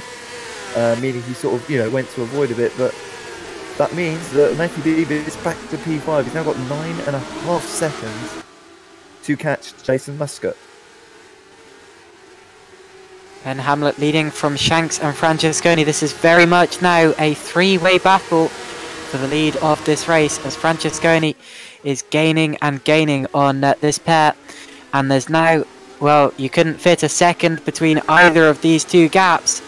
So definitely a three-way fight for the lead. And Muscat, of course, not too far behind them either. Not a contender just yet, but if ever you have 3 cars battling ahead of you, you know you stand a chance. Onto the start-finish straight again. I want to say that the Torrent's top speed is not where it should be, because looking at the Rookie Monsters car with DRS, it was absolutely monstering the Frammy Autosport car in terms of top speed. So I think that that Torrent car isn't exactly set up, optimally for this circuit, which is why I think Francesconi has just cruised up to the back of him so easily as Matthew Beavis and Adrian Faber again. A massive twitch again from Faber through turn 1, just allowing Matthew Beavis to keep the place. But these guys still fighting each other, so these two cars are very equal in terms of top speed, it seems, as they come towards turn 4. Jason Muscat is, well, pretty thankful he's 10 seconds in front of these guys, because I think he wouldn't really want to be anywhere near them. Onto the back straight they go. It's still Rookie Monsters from Torrent from TG, and still the best placed team in terms of points is Rookie Monsters. Definitely the fastest team on average here today, as there is a car parked to the outside there missing its front wing, and that's Mike Cooper, who's had a couple of incidents so far and goes off again, as does Fabian Walter in fact. Nope, that was Tom Davison having another off. We'll have a look at so another incident for Ross Woodford. That may have been part of the Mike Cooper one, and it was. In fact, all three of them were involved, as Cooper lost control of his car all on his own, then speared back across the track and collected both Davidson and Woodford. So there has been a three-way incident there, and 3 cars, I should expect, going into the pits. Cooper is now out of the race, Woodford pitting, Davison continuing without pitting. But none of those 3 drivers were contenders for points in this race anymore anyway. It's still a shame to see drivers retiring. We want to see as many finishing as we can. Oh, that was... Okay, never mind, that was lag on my end. I thought that Francesconi was going off, but I wasn't entirely sure, and he is completely fine. Harry Graham getting very loose out of the final corner as they switch to these guys. And Dowie Tapper on the outside. Tapper looking for P12, he's got him on the DRS, coming towards turn 1. Graham still on the inside, side by side through 1, very, very long. Will Tapper be able to hold it for the cutback? No, he's not. And there's Christopher Raby getting involved as well, as they get a very slow exit. This is going to allow Raby to have a look. But well, Raby's in the pits. Oh, he's in the pits, I apologise. That must be Ross Woodford's lat's shift gear then, that I was looking at, because there was a shift gear behind them, so that would make sense. But Tapper very much on a charge in the late stages of this race. Yeah, Christopher Raby there taking a late pit stop. I believe that's his second stop, it is. So not the best of races for Raby, dropping back out of the points. That puts Michal Galka up into 15th place and the final points scoring position. As the leaders again have traffic that's even off, they're about to lap as they head on to the start-finish straight. Again, more slipstreaming, and the top 3 are separated by less than 7/10 of a second. You don't get much closer than this. Francesconi did have a look. That was, I think he was having a look, showing his nose to Kieran Shanks, saying, "Don't look ahead of you, look behind you." And it wasn't, and it's not going to work with Kieran Shanks that easily. But Francesconi, very, very, very much in this fight for the lead now, as these 3 are very close. I think Hamlet might be abusing his tyres a bit too much at this late stage of this race, trying to hold off Kieran Shanks, but very much these 2 able just to cruise up to the back of Hamlet through traffic and just on laps of their own, as I think Francesconi struggling a bit in the second sector, seems to drop off the back of Kieran Shanks. And as I say, that Shanks goes wider through the double right-hander, but more traffic in front of them a bit further up the road, so anyone's game here within the top 3, and obviously Muscat's only 2 seconds back. Hamlet, Shanks, Francesconi getting closer to Shanks in the braking zone there, but he's going to need a straight if he's going to get past Kieran Shanks here towards the end of the race. We are on lap 24 out of 28. Only a couple more chances to go for Michael Francesconi. Meanwhile, we appear to have lost Justin Habermacher there. He's in the pits. So Habermacher supposedly with damage, I think, coming into the pits. Actually, I'm not entirely sure. But whatever the case, that is his second pit stop as well. He drops out of the points, and Raby now gets back up into the points as he laps Danny Robbins in the Multiforce car. Oh, Robbins moving over very late there, and that's because that's not a lapped car. That's actually Robbins and Raby fighting over that 15th position. So the final point still up for grabs, as the leaders again head on to the start-finish straight, and again have no, I'm behind. Sorry. I want to go back, sorry, to the fight for 11th, for the fight for 12th, because Harry Graham and Dowie Tapper, again, very close, as Harry Graham has the rear end come out on him. Tapper very squirrely on the exit as well. The Fusion versus Fusion car fighting Tapper extremely hard, coming into turn 1. Once again, Harry Graham locks up, and Tapper goes a bit wider than he would have wanted, coming into turn 2. Will Tapper get the exit? No, he won't. So Harry Graham's going to hold on, live to fight another day. Pim Van Aert is 20 seconds up the road from these guys, so these guys have got all the time in the world to fight with a 30-second gap. Harry Graham squirreling coming into the braking zone, so is Harry Graham low on fuel and trying to pick up the last bits in that car? But Tapper, very, very close indeed, and really wants that place. The Dirty A just not allowing him to follow as well as he'd like through the S's. Comes towards the double right-hander. Can he close up in the braking? Loses it through the mid-corner. So I'm afraid we've lost Tom Davison. He was running in 23rd place. He spun and appears to have given up. So Davison, who got involved in an incident with Mike Cooper a couple of laps ago, has now retired from the race. And we have 26 drivers remaining, as we have 3 laps to go. Sorry, did I interrupt you there?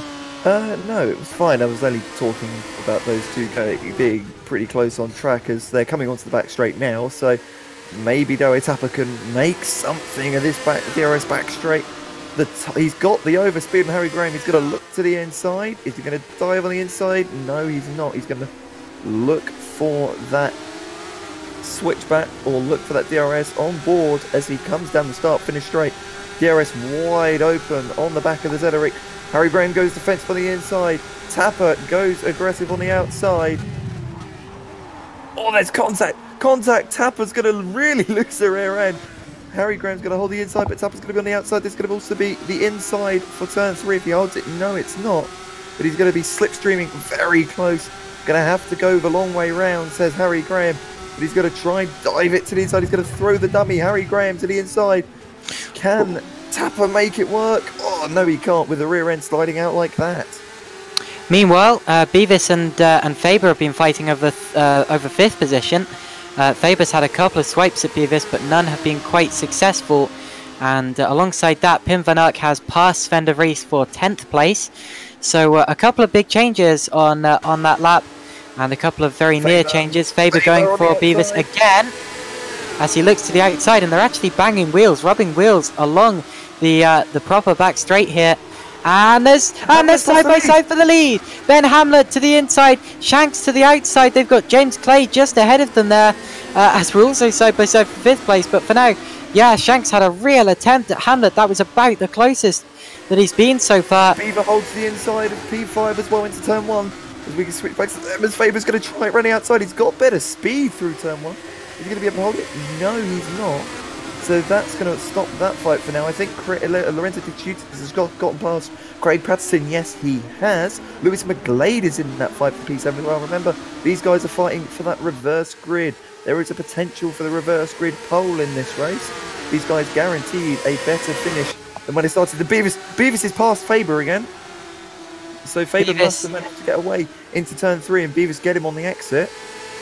Beavis indeed up into P5 now. You don't really know where to look in this this race in the late stages, but whatever the case, Beavis ahead of Faber, and Hamlet still ahead of Shanks after fending him off into turn 1, although only just, with Francesconi just behind them as well. We are going to have a 3-way battle for the lead heading on to the final lap of the race. We have just a corner plus a lap to go, and it's anyone's game, just as it was in race 1 of the series last time out. And again, we are going at it onto the back straight. This is where Shanks doesn't tend to get a good exit, and Francesconi tends to attack. So Francesconi, watch him in the 3rd place car, the orange one, as we head towards turn 1. He takes a look, tries to unsettle Shanks, and it works. Shanks gets late on the brakes and locks them up, but manages to keep control and keep on the road for that second position on the final lap of the race. Oh, very sketchy rear end from Francesconi coming out of turn 1, as you said in qualifying. But with that corner, the car will want to twitch out from underneath you. But Francesconi really on the attack now as Patterson, McGlade and Pim Van Ark are fighting, and Patterson past the Tutus again. They're all in their fight for the 4P7 in this race. We'll be able to catch them towards the end of the race as Beavis and Faber are still fighting as well. But these guys still going at it. They know it's the final lap. It's do or die. Will Shanks try anything on the final few corners? Will he make a near suicidal lunge? He won't into the hairpin here, knowing that it won't work. So what will he do? Will he hold back and take the points? Will he go and fight Ben Hamlet? Hamlet leading the race, has not put a foot wrong all race, and has done an amazing job. Very much, I believe, redemption for his Formula Challenge critics. Coming onto the back straight now, and will Kieran Shanks be able to do anything? A bit of a slide, a bit of a rear end squiggle for Shanks. And will this be, I think Hamlet expects a suicidal dive. Hamlet moves across last minute, and Shanks is very close. Now there's contact. Francesconi runs into the back of Shanks in the final corner. Can he hold off Muscat? It's going to be close, but Ben Hamlet wins the race from Shanks in second. Muscat takes third from Francesconi because of a silly mistake from Francesconi in the final corner. He really didn't need to do that, and he ends up losing the podium as a result. And that means it's Hamlet, Shanks, Muscat, Francesconi.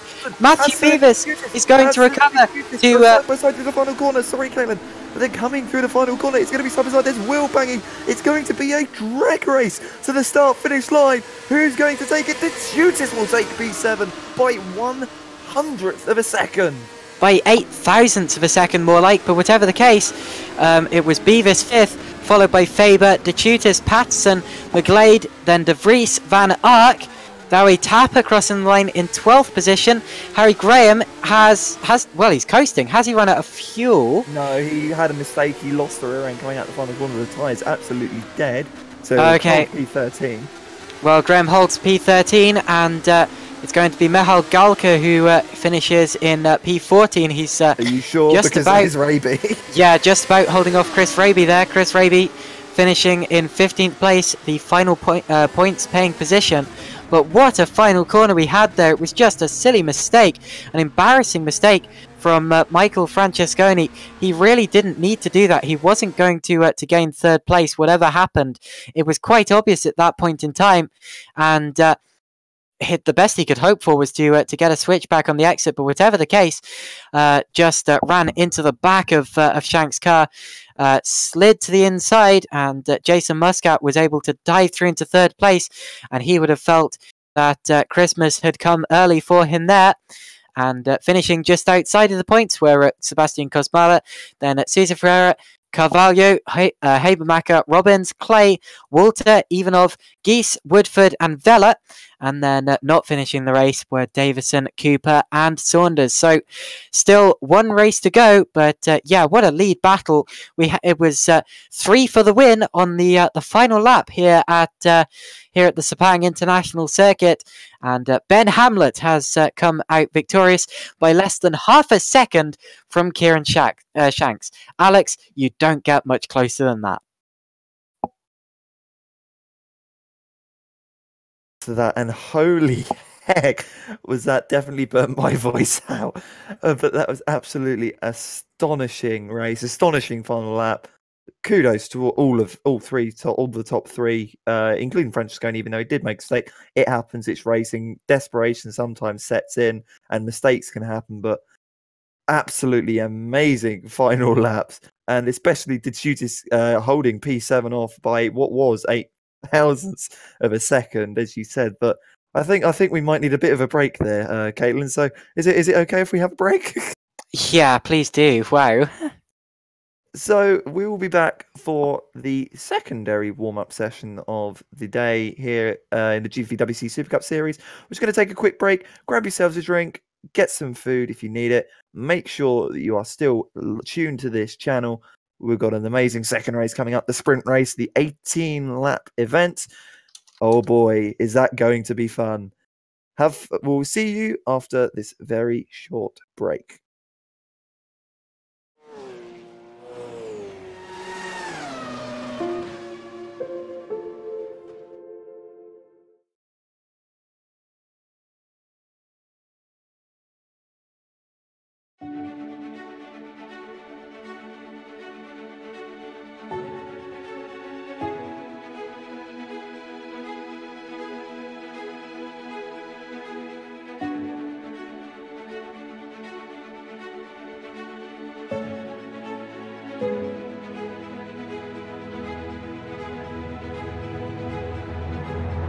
Cabot's gone off! Cabot's gone!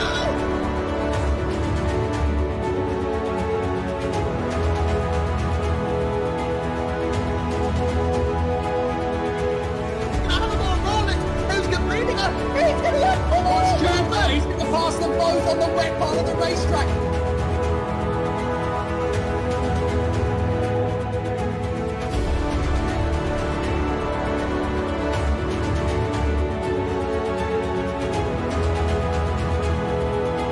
Oh, he's swings left and right, and then trying to put Wallace up. That was so close.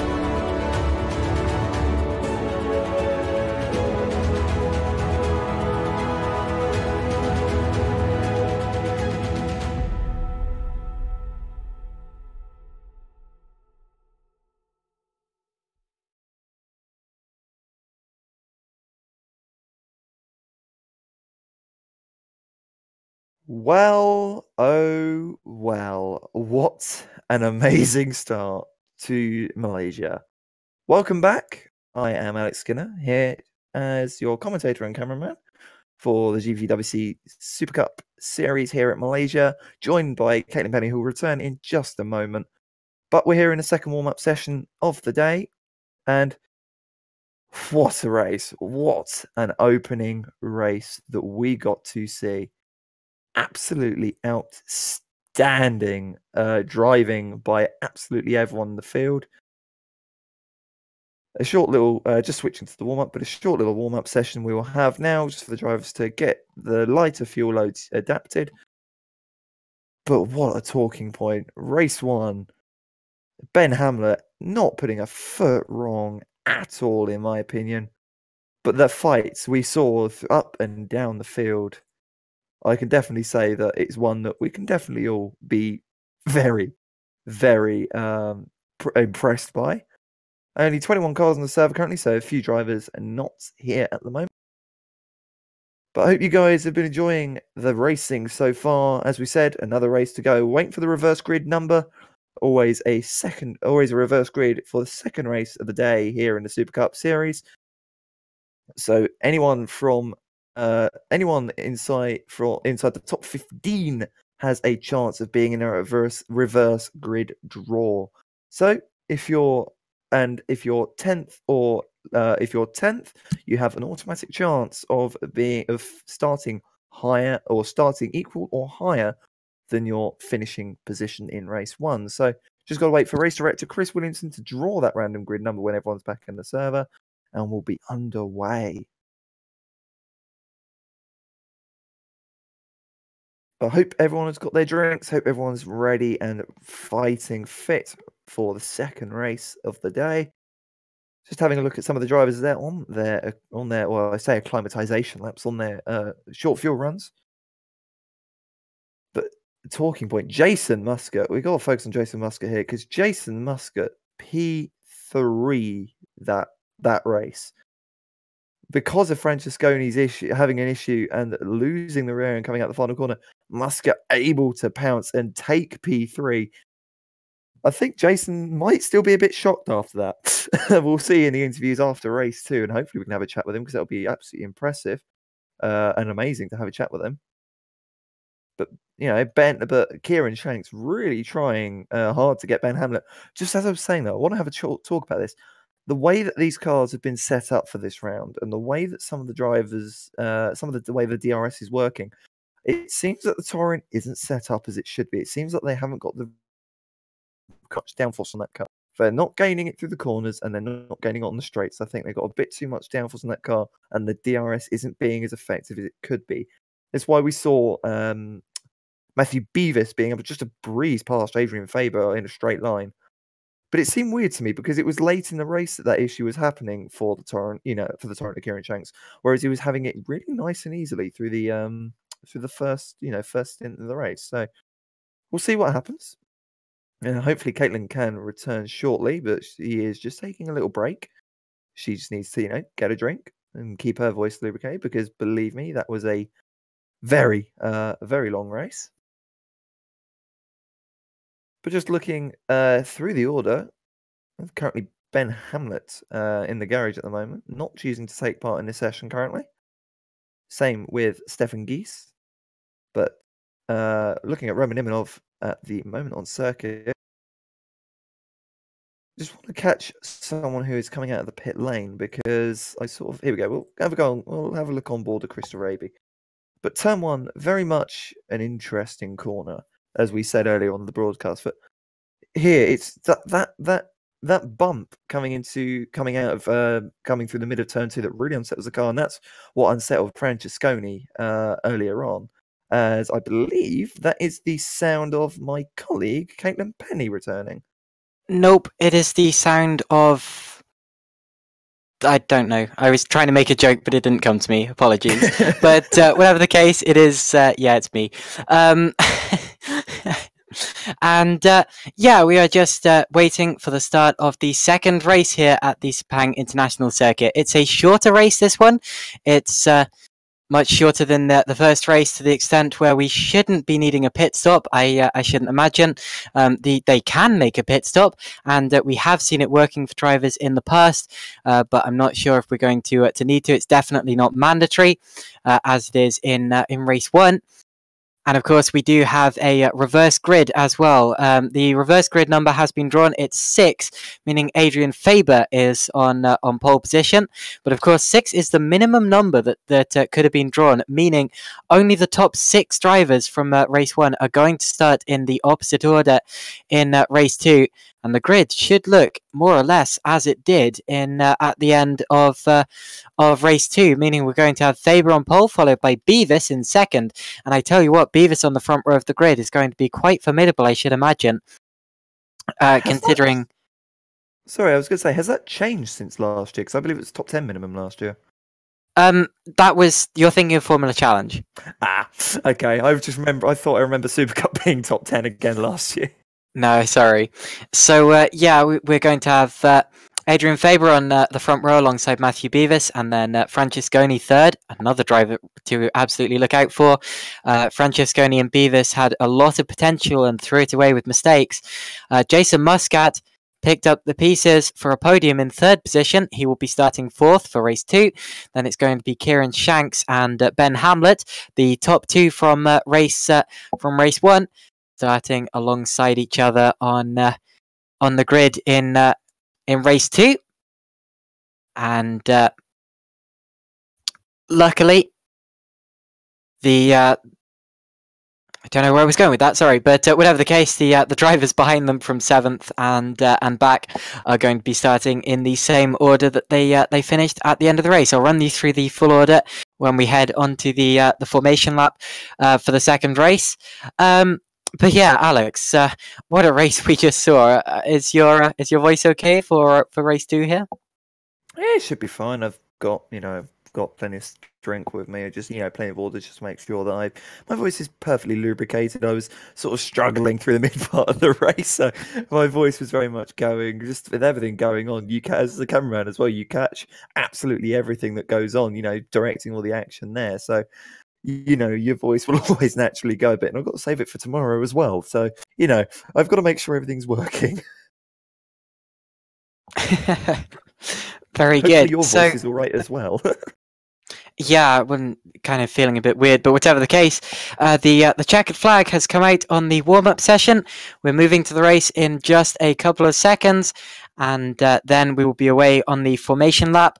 Where I can talk you through the grid order for race 2 here, and the the runners and riders for the second of the 2 races. I've told you the top 6, but in terms of the full order, it's going to be sorry, Faber at the front, followed by Beavis, then Francesconi and Muscat, Shanks, Hamlet, Lorenzo de Chutis is 7th, followed by Craig Patterson, Lewis McGlade and Sven de Vries.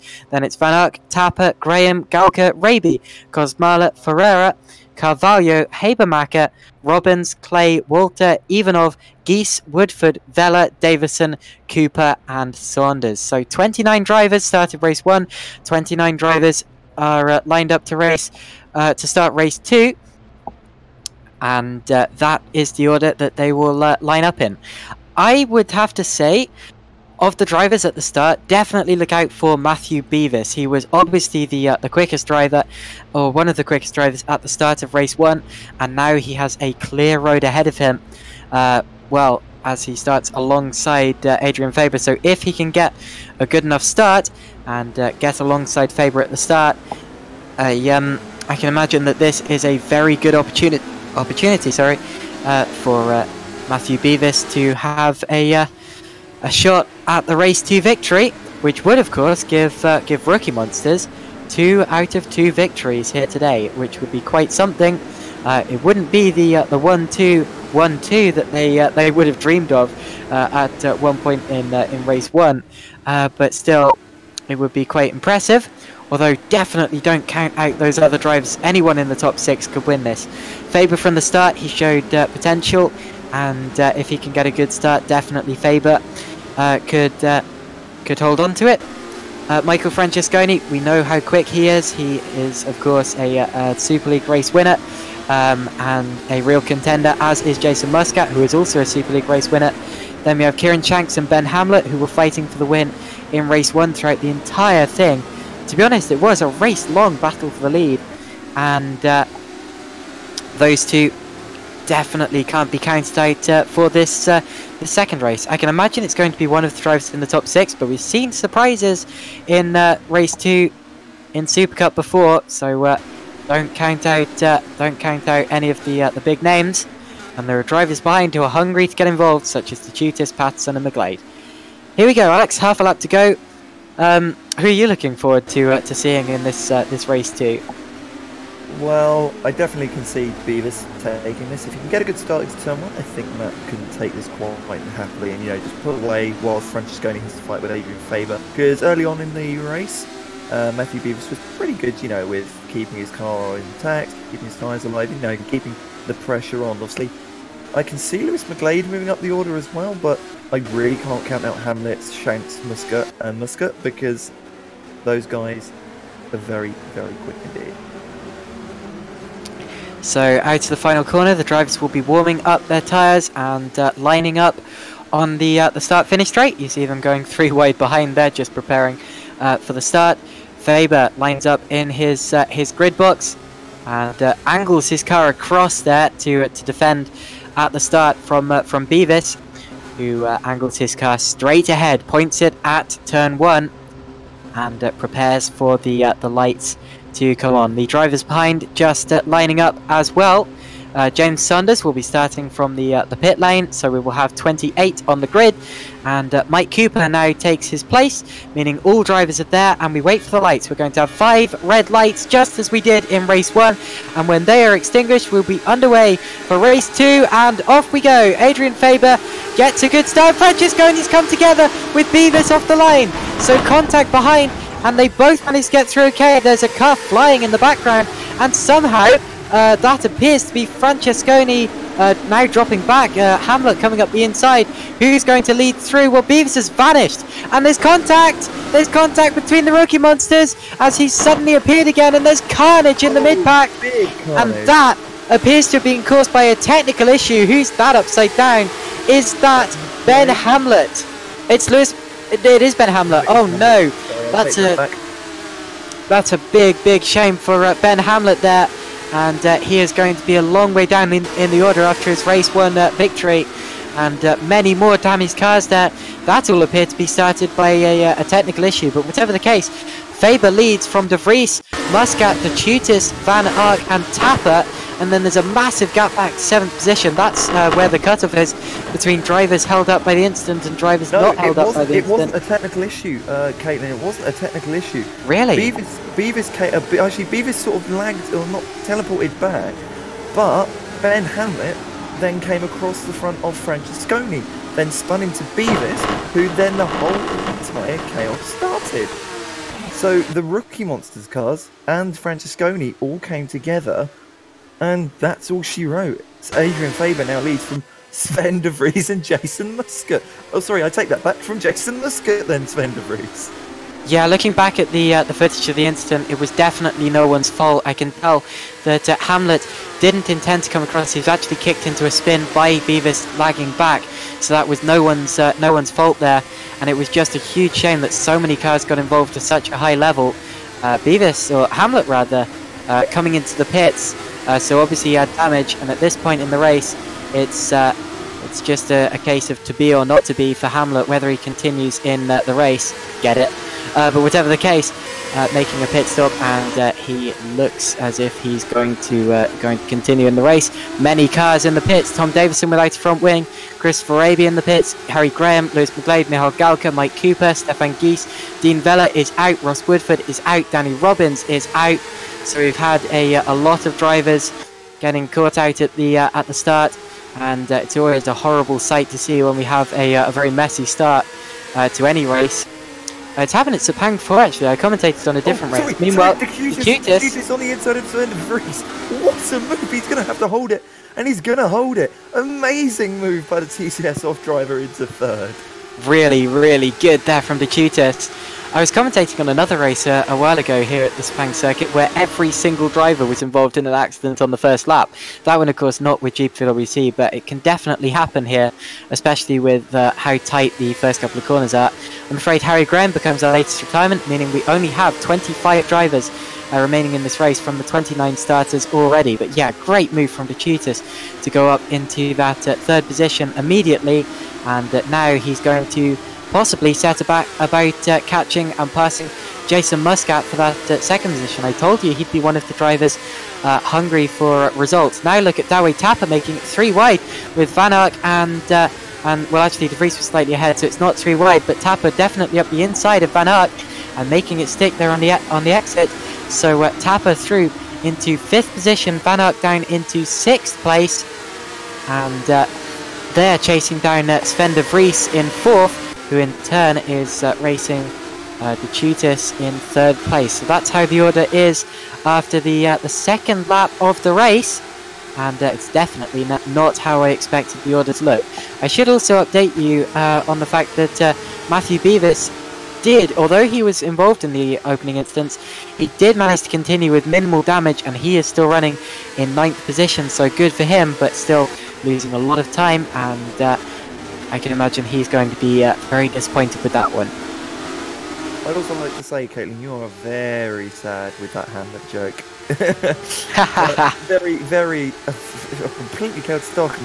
Oh, the Tutis is off! The Tutis is off from 3rd place, so runs through the gravel, and that was losing it all on his own over the curb on the outside, and through into 3rd goes de Vries, and through into 4th goes Tapper, and through into 5th goes Van Ark, with the Tutis down into 6th place. I apologise for the Hamlet joke. No, that's perfectly fine, Caitlin. The Tutis still with Pim Van Ark, very close. James Clay must be having a nosebleed in 7th. I think it's the highest he's run all season at the moment. But James Clay now having a look at the back of Pim Van Ark as well. We're going to go on board. Pim Van Ark goes to the inside, Clay to the outside. The Tutis holding the inside as well. Maybe this could allow Clay through. Clay is actually on the super soft tyres. Same with Lorenzo de Jesus. Pim Van Ark is on the soft tyres. Meanwhile, we had a swipe at 3rd place. Tapper definitely had a good old go at de Vries, but had to hold it around the outside and couldn't quite hold it. So still settling for that 4th position. But yeah, Tapper versus de Vries, a battle that we have on our hands.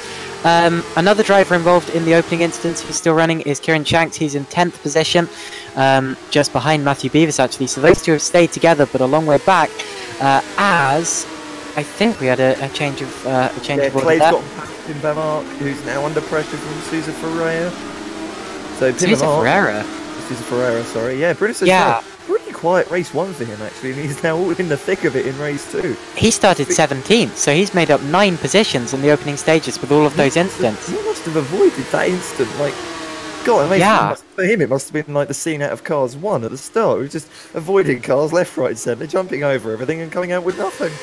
Ka-chow. I'll forget that. But Bruce is under pressure from Matthew Beavis now, and Kieran Shanks, who are both on the back of him. And I believe Dawei Tapper is having a look at Sven de Vries again as they come down the start finish straight. As Beavis will be having a look at Sousa Ferreira, if you want to keep an eye on that. I'm keeping an eye on Tapper. Sven de Vries is going to go to the inside, Tapper to the outside. Who's going to have the overspeed? Bit of contact through turn 1. Here is Lorenzo De Chutis as well. De Chutis to the outside. Oh, indeed, that's... Oh, Tapper's lost the rear end as well. So the shooters on the outside is not going to work. But this might be a fight for turn 4. The Chutis definitely in the slipstream, poking out to the right-hand side. And very nearly dives through, as he did on the first lap, but gets it sideways. And did well to hold that, to be honest. That was very nearly a Takuma Sato, Nick Heidfeld style accident. But Lorenzo De Chutis there, keeping it on the road in 5th position. Bruno Sousa Ferreira, sorry, side by side through the S's. Kieran Shanks makes the very tight move work and gets past Bruno Sousa Ferreira. So Kieran Shanks up to P9, following Matthew Beavis, who's now P8, and Beavis obviously now fighting Pim Van Ark. So Abermack has crashed. Oh, it's such a shame as Raby's out as well. So that adds to the list of retirements. Raby, Davison, Graham, Vare, Woodford and Robbins all out due to damage or term damage or incidents and such. But With Habermacher continuing without a rear wing at the minute. I should point out, although Bruno Sousa Ferreira... Oh, who's that in the wall? That Someone else. Is Mike Cooper, Mike Cooper. I want to say. Yeah, it is. He appears to have just lost on his own. Yeah, Sousa Ferreira did a great job to avoid everyone at the start of the race. James Clay is currently running 6th. He started 21st. So an even better start for James Clay there. That meanwhile, is amazing for yeah. James Clay. And as I said, he must be having a nosebleed running that high with, you know, he's very quick. Oh, a bit of contact, sorry, to Chutis and Tapper, but he's a quick driver, but he's not really had the great results this season for the first 3 races. So great to see him up there, but amazing start by him to get through that complete chaos. The Chutis to the outside of Tapper now switches it, dummies it to the inside, side by side, another slide, and still holds it. The Chutis just likes driving sideways. Admittedly, in that occasion there was contact from left to side pod, but still, the Chutis just knows how to drive sideways without risking overcorrecting, which is one of the biggest dangers when you get sideways. But whatever the case, the Chutis holding it in 5th position, and Tapper, well, he has bigger problems to consider. In terms of looking at a way to get onto the podium past Sven de Vries at this point in the race. If Tapper can make it onto the podium, that for him will be as big as I just see the Chutis locking up and having a lunge. But if Tapper gets onto the podium here today, that will be... Oh, did the Chutis have an issue? Because he's just dropped well off the back of Dawei Tapper. But Tapper having a look now. But no, if Tapper makes it onto the podium, that will be effectively a win for him. He has had such a torrid 2018 season with the issues he had, and he's now looking for the podium. He's going to go left. De Vries is going to hold it on the right. He's got the overspeed. He's passed before turn 1. He has made it through. Dawei Tapper, for the first time in what seems like forever, is onto the podium. Dawei Tapper through into 3rd place with a very good move. De Chutis did indeed have a slight problem. He had a poor exit and got over the curb. But yeah, Dawei Tapper there through into 3rd place, and very, very nicely done as he continues on his way. Sven de Vries down into 4th place, having a disappointing round compared to his potential from last time out. But yeah, still 4th place, definitely not a position to be scoffed at. And Sven de Vries now under attack actually from Lorenzo De Chutis, who's recovered from the slight poor exit. to get right back on terms with him. And I should point out as well, although Clay was very lucky to get through the wreckage at the start of the race, he's really holding with this group, and not just holding with them, but catching them as well. And I was speaking a lot with the TCSOF guys through the pre-season testing, in fact, and watching their first laps in a Supercup car. Whoa, as Clay gets very sideways there. Sorry, I was having a bit of reaction to Beavis, who nearly was locked up into the back of Pim Vermark then, as Vermark is going to go defensive of Beavis. So Beavis may actually be into P7 after the start-finish line. We're going to ride on board with him as he comes down the start-finish line. He's actually got a better exit than the Fusion driver. So here we go, down the start-finish straight. Pim Vermark to the inside. Beavis onto the pit wall! Again, seeing a repeat of Australia, he's going to go on the inside. Is he going to make the move stick? Yep, he does. P7 for Matthew Beavis. Recovering very well from the accident early on, even though he wasn't too badly affected. Recovering from it nonetheless. Oh wow, Jesus Christ, there's so much going on. Dowie Tapper now is, well, I expect too far back to start catching his teammate Jason Muscat running in second place. But yeah, Zederick Racing having a whale of a time. And Muscat not far off Adrian Faber in the lead either. So Muscat maybe challenging for his second race 2 victory in 2, and has actually now pulled within a second of him. So we do have a battle for the lead, and still over 60% of the race left to go. So this is a proper lead fight here, and one that might well go all the way. But yeah, you were saying Tapper finally getting back into contention. He did actually get a win last season. He won race 1 at Singapore, but that was his only win of the series, and he had more retirements than anyone else. So overall it wasn't a great season. Meanwhile, we've had a spin for Fabian Walter. On the Vries into the final corner, sorry, on the inside. And here comes the cutback from Sven de Vries. It's not going to work, but he's going to have the toe down the start-finish straight. De Shoot is very much on the inside, as de Vries has to go the long way round into turn 1. TCSOF versus Enterprise. Oh, nearly a bit of contact there, but amazing driving as TCSOF sandwiched the Soul. Is it Soul remaining?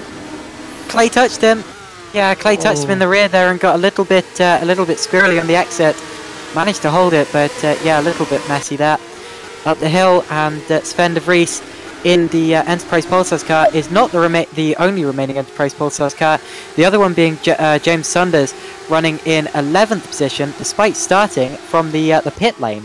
So a good recovery from Saunders. I should say though, there was a slight incident last lap as Saunders ran through the gravel, and as he rejoined, it was a slightly unsafe rejoin, and he ended up tipping another driver into a spin. That driver being I am no longer sure, but it was Fabian Walter. So yeah, slightly unsafe rejoin there from Saunders, and unfortunate for Walter. And that means Rodrigo Carvalho is now in the last point scoring position, in 15th position as we stand. But I should bring the attention back to the lead, as Muscat is now right on the back of Faber and in attacking range. Jason Muscat definitely fighting for this. He's gone wide, coming through the final corner to try and get a better exit. He's going to have the DRS. Jason Muscat, race 2 must be his thing this season. He's going to go very much to the inside as they come towards turn 1. He's got the inside. His Faber's actually going to go wide, so he's going to have that done. Jason Muscat into the lead of race 2. Fantastic. An amazing second race by Jason Muscat. I think this is going to be a theme we're going to have to worry about. As De Shoot is in the pit lane. Lorenzo De Shoot is in the pit lane. Yeah. So is Beavis. And not just the shooters, sorry. Not just jet shooters, but also Sousa Ferreira, Beavis, and Saunders and Ivanov. So the pit lane becoming very popular. Obviously, some drivers feeling that a pit stop is beneficial. I said before the race that I wasn't expecting pit stops. Seems I was wrong.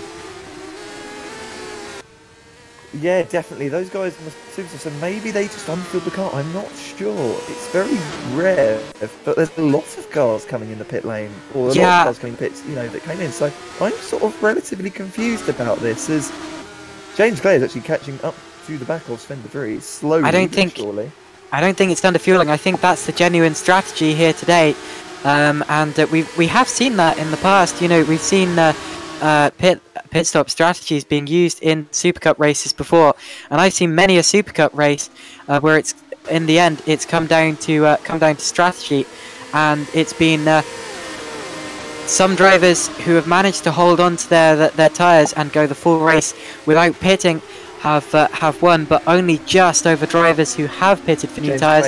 And then there have been others who have tried to hold on to their tyres and who haven't managed and have dropped back. But yeah, were you going to say something there?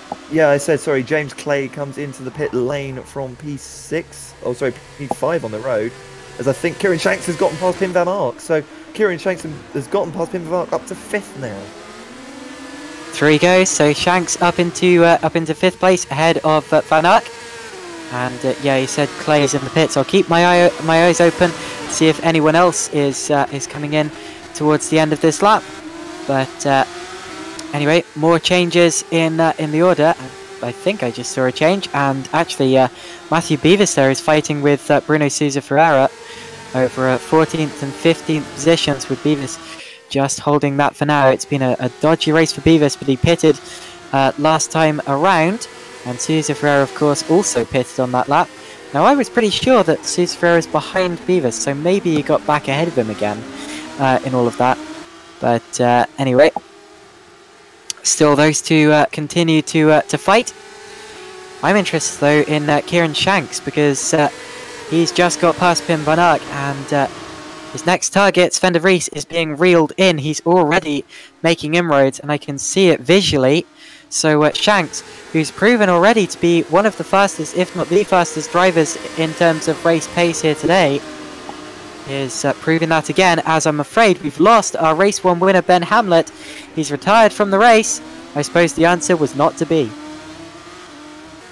Yeah, and I want to say something as well. You said about Doe Tapper, who maybe not be, quick enough to catch up to Adrian Faber. I would like you to retract that, because he's only 9 tenths off the back of him. He's very, very close indeed, and I think he may be on for a 2nd place. He may even be on for a win if he's lucky enough. Yeah, I definitely retract that. Dowie Tapper is catching Faber, and is right on the back of him now. Meanwhile, that is... who's that going side by side into turn 1? Rodrigo Carvalho and I believe Fabian Walter. So that was a change of position. Fabian Walter up to P10, easy overspeed over Carvalho. So yeah, easy move, and Carvalho drops down into P11. But God, the scenes if Zederick get a 1-2, that would just be absolutely phenomenal for these guys. Yeah, I would. I'm not entirely sure whether that's ever happened before for the Zederick team. And it doesn't help that I've closed the GPVWC site, so never mind. But whatever the case, I'm not sure whether that's ever happened before for the Zederick team, and it would be fantastic for them if that could happen today. The incident with Hamlet, I'm afraid, was his own doing. He got over the curb on the exit and spun it into the barrier. That, of course, is something we've seen a couple of drivers doing so far today. It's unfortunate when it happens, but it does happen, and Sven de Vries there moving over to try to break out of the toe of Kieran Shanks by, and Shanks definitely getting closer and might have an attack towards turn 1. What about Tapper on Faber? Oh yeah, in fact Faber going very defensive there to the inside, Tapper to the outside, and I think he's got it. I think he's going to have it because he's got the cutback for turn 2. No, he's going to back out of it. There's Sven de Vries and Shanks side by side into turn 1. Sven de Vries has the inside, Shanks still on the outside, the rear end coming out for Shanks. That was a proper 4-wheel drift there for Kieran Shanks' car, very much like the kind you see in banger racing and in rallying. And, Tapper's past Faber. Like Tapper's gotten past Faber. And he has. Zederick. And that was a mistake from Faber. He ran over the grass on the exit of turn 4. So a mistake from Faber has given him the place. Meanwhile, Kieran Shanks has stopped. Kieran Shanks is stopped on the road. Now, what's happened? The car appears to just conked out, and he's retired from the race. So Kieran Shanks, who finished 2nd in race 1, and was challenging for 4th in this race, appears to have just stopped, and I don't know why that would have been, but yeah, no other issues, he just stopped. Maybe fuel or something, I'm not sure. There's not really much I could personally gauge from the onboard camera, so maybe no. Jason Muscat now lapping, I believe that's Stefan Geese, so, and you can see the top 3 in one single, oh my word, we might have another fight for the lead, and we've only got, it'll be lap 14 next time, guys, we've only got 6 laps to go.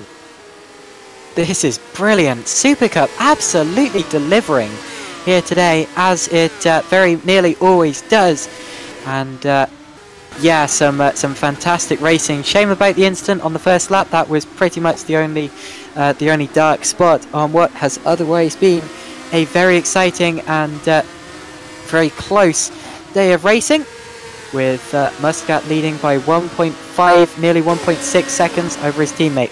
Side by side, Carvalho and Clay over 11th position, and James Clay, who pitted earlier, has now got back past Carvalho. Carvalho will still be in the slipstream though as they head towards turn 1.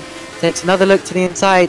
Clay should be on the better tyres and the better strategy at this point in time, and keeps the position and goes about his merry way. So as well as that, James Saunders and Bruno Souza Ferreira went side by side. Saunders claiming 14th place in all of that.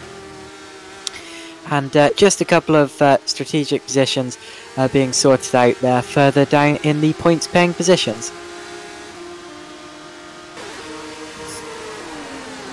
Again, Faber is dropping off the back of Dawe Tapper quite a bit, so I think Faber maybe either fuel saving or his tyres not really working out for him. Tapper 1 second on behind his teammate, actually less than that because he's got DRS. So we are going to have a Zederic fight. I feel very, very sorry for the boss of Zederic right now, because I know how much he loves his team, and I know he's going to be sat there with his hands in his head in his hands, going, please do not kill each other, please do not kill each other. So Jason, but he's got 2 very reliable drivers at his disposal, 1-2 in this race, and I think that would be the first time this year that we've had a 1-2 finish. Well, I mean, this year hasn't exactly been very long so far, but it would be, and yeah, still the Zederic squad running in 1st and 2nd position, but getting closer and closer. Now, if you are the head of Zederic, I think there's only one real thing you can do at this point, considering the difference in speed, and that is to tell Muscat to not really put up a fight. But it'd be great if we did see a fight for the between the two. Let him run. They're 2 very capable drivers. They're not idiots. They know. They have respect on track. Let them race. You know, they've both been around here for donkey's years. So I very much would be surprised if they, just swapped over. But I think they've got a few laps. They'll just sit behind each other, get through traffic, gap Faber a bit, and then have a little squabble towards the end. Meanwhile, Lorenzo De Ciutis is catching up to the left of Fabian Walker. In terms of the Teams Championship, this is brilliant for Zederic Racing, because they are currently 2nd in the Teams Championship, but due to take the lead as their main rival TG Racing are only running 6th and 7th. So there's going to be an overhaul at the top of the order in the championship standings, and it's going to be Zederic who take it from TG if it stays in this way. I'm just about to check actually if Zederic have ever had a 1-2 in anything before, and I don't think they have, but yeah, whatever the case, they're on for 1 at the minute. I mean, I'm not superstitious, but I'm touching wood nonetheless, and they continue on their way. They've had wins before, of course. They've had wins with Terence Grech in Formula Challenge. They've had wins with Jason Muscat and Dawe Tapper in Supercup, and those, of course, are the only 2 series, 2 single-seater series they've raced with. They've also had touring car podiums with David Franchik in the ITC, but not quite a win in that one. But yeah, the Zederic squad now running 1-2 here at the Sepang International Circuit in Malaysia.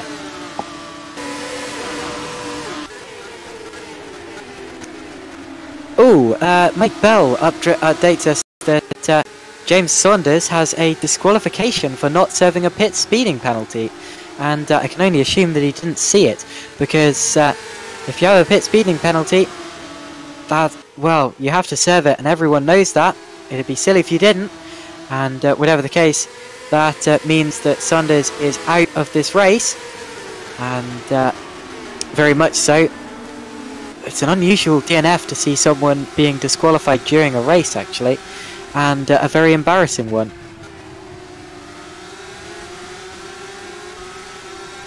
I believe I'm going to have to cover this for a bit. You're fine. Oh, sorry. I was just very much listening. I was listening to what you were saying and watching that. Oh, did Tutis try to dive down his underwater? Not going to work, but I was sort of silently watching the Tutis, Walter and Clay fight. The two TCS off having looking for the final place in the top 10, as that's very much an inside move for the Tutis. Is it going to work? It may work, and I think James Clay may benefit from this as well. Coming down the start-finish straight, he's now in the DRS. Craig Patterson looking at his mirrors going, oh please, no, I don't want to have to deal with this as well. But James Clay, oh, a bit of a lock-up for Clay, but not going to really affect much. And line the stern they go, and it's a 6/10 gap now between the race leaders. 3/10 is the gap now between Muscat and Tapper. I mean, that's only about 5 car lengths, so really, really close, if that, in fact, between Muscat and Tapper. They're even closer now that I look. Yeah, extremely close there between Muscat and Tapper. And we still have that line of 4 line of stern further back. Oh, Muscat's going defensive. They're allowed to fight. Muscat is going offensive with Dawei Tapper. I think this means that we're going to see a fight for the lead on our hands, ladies and gentlemen, as Tapper's going to get the better exit out the final corner. The DRS for Dawei Tapper. And here we go, ladies and gentlemen. The Zederek cars down the front straight, side by side. Is Muscat going to put up much of a fight to turn one? He's going to back off. They're going to fairly fight, but Muscat doesn't let him through. But Dawei Tapper goes through. A change for the lead, a change for points in the driver's standings, as Tapper has a small little squirm coming out of the corner, so Muscat's going to come back at him in the slipstream up towards turn 4 to the inside. Is he going to have a lunge? No, he's going to think better of it. Jason, a very smart driver, but we've seen a change to the lead, ladies and gentlemen. James Clay now under pressure from Fabian Walter coming down the start finish straight, both with DRS. To the inside goes Fabian Walter, side by side into turn 1. Who's later on the brakes? It seems to be James Clay, as Lorenzo De Gius is also going past Patterson. Zederek Racing putting on a real show here at Sepang in the second round of the 2019 GPVWC Championship. Really great to see, and they're set to take the lead of the team's championship as it stands. And of course, neither of them have made a pit stop in this race, so that is also notable. And it's very good that they've managed to keep their tyres clean and fresh, especially seeing as they're on the softer compounded tyres. So everyone who made a pit stop in this race is probably going to be feeling a little bit silly with themselves. But whatever the case, Tapper and Muscat about to start the final lap of the race. 1-2 for Zederek. Still quite close. I can't imagine that they'd fight on the final lap, because if something was to go wrong, and I'm not saying it would, they are two very capable drivers, but if something was to go wrong, that would be highly disappointing and very embarrassing. Some traffic up ahead of them, but Michał Galka in front of them. Yeah, but they continue to lead 1-2, and yeah, Doug Hilliard, the team boss of Zederek, is going to be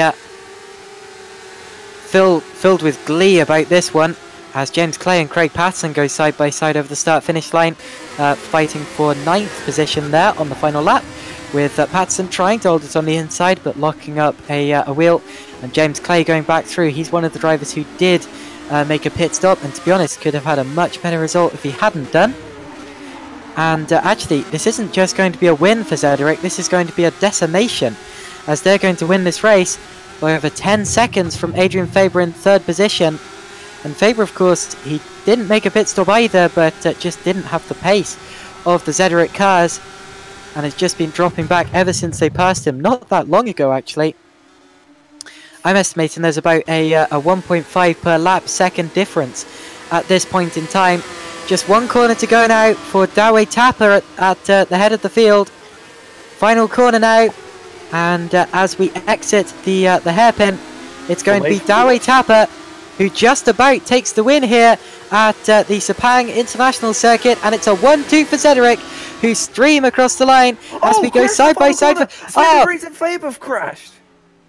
Sven de Vries spinning almost into the pit lane and losing third position. Adrian Faber claims third. Sven de Vries does recover fourth position, but yeah, a really messy finish to the race as he went skidding off, spinning down the escape road, and that, I'm afraid, appeared... Well, let the stewards judge that. Faber, I'm having a look on the replay now. Seems to me like Faber just came over on him. Faber's just come across. And de Vries ended up just being deposited into the escape road and into the gravel. But whatever the case, Faber third for now, then de Vries in fourth place. Van Ark, Francesconi, Cosmala, De Tutis, Clay, Patterson, Beavis, Walter, Ferreira. Across the line in fourth place comes Carvalho, and then the final points paying position is going to go the way of Roman Ivanov, although he's still got 2 straights to go before he can claim it for good. But yeah, that was a much messier race than race 1, with many DNFs, 11 to be precise, with Shanks, Hamlet, Habermacher, Cooper, Raby, Davison, Graham, Vella, Woodford, Robbins and Saunders all DNFing from this race. Roman Ivanov there claims the final point in 15th position. We're still waiting for one finisher, who is going to be Michal Galka in 15th, just missing out on a point in the unofficial results. And then at 17th and 18th were McGlade and Geese a lap down. Michal Galka finishes there in 16th place. But yeah, what a race that was, especially for the Zederick cars. They hunted down Adrian Faber. They passed Adrian Faber. They fought each other in the end, and Dawei Tapper came out on top for Zederick.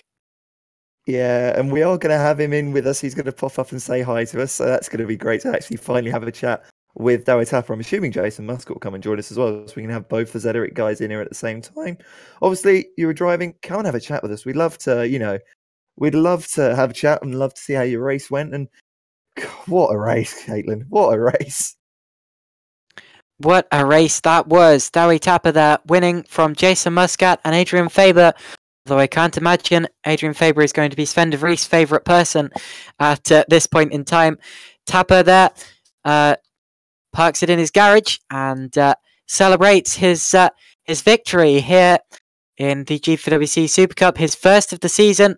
Only managed to claim one last year, so to have claimed one already this early in the season must feel utterly great there for Dawei Tapper, and very promising. Jason Muscat, of course, claimed a victory last time out in race 2, and in fact, is Jason Muscat leading the championship? He's certainly going to be close. He's going to be there or thereabouts. In fact, I wouldn't be surprised if Jason Muscat is leading the championship. We have no official confirmation of that, and we won't do until later on. Well, not even later on today, but whatever the case, I do believe that Jason Muscat is our championship leader at this point in time.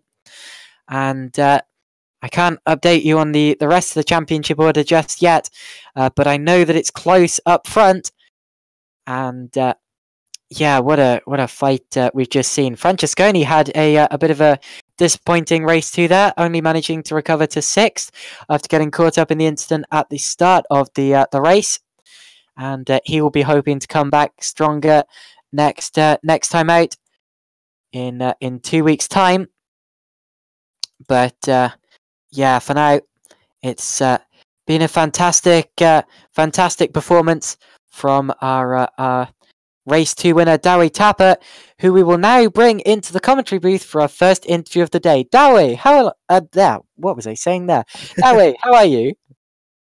Well, I'm fine. I mean, I'm still a bit shaking, I guess. But yeah, other than that, I'm fine.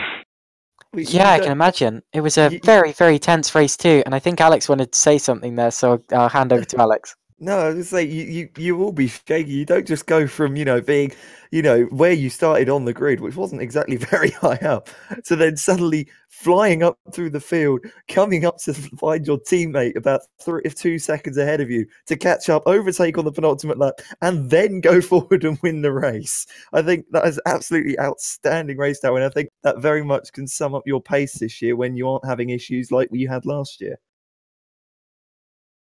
Yeah, honestly, quite early on, even though I managed to, avoid all the carnage that happened I didn't think I had the pace to get close to Jason, but somehow I did, because even in race one, as the race went on, I noticed I actually had enough pace in the car, or more than enough pace in the car. But yeah, I mean, honestly, race two was a bit unexpected, really, if I'm honest.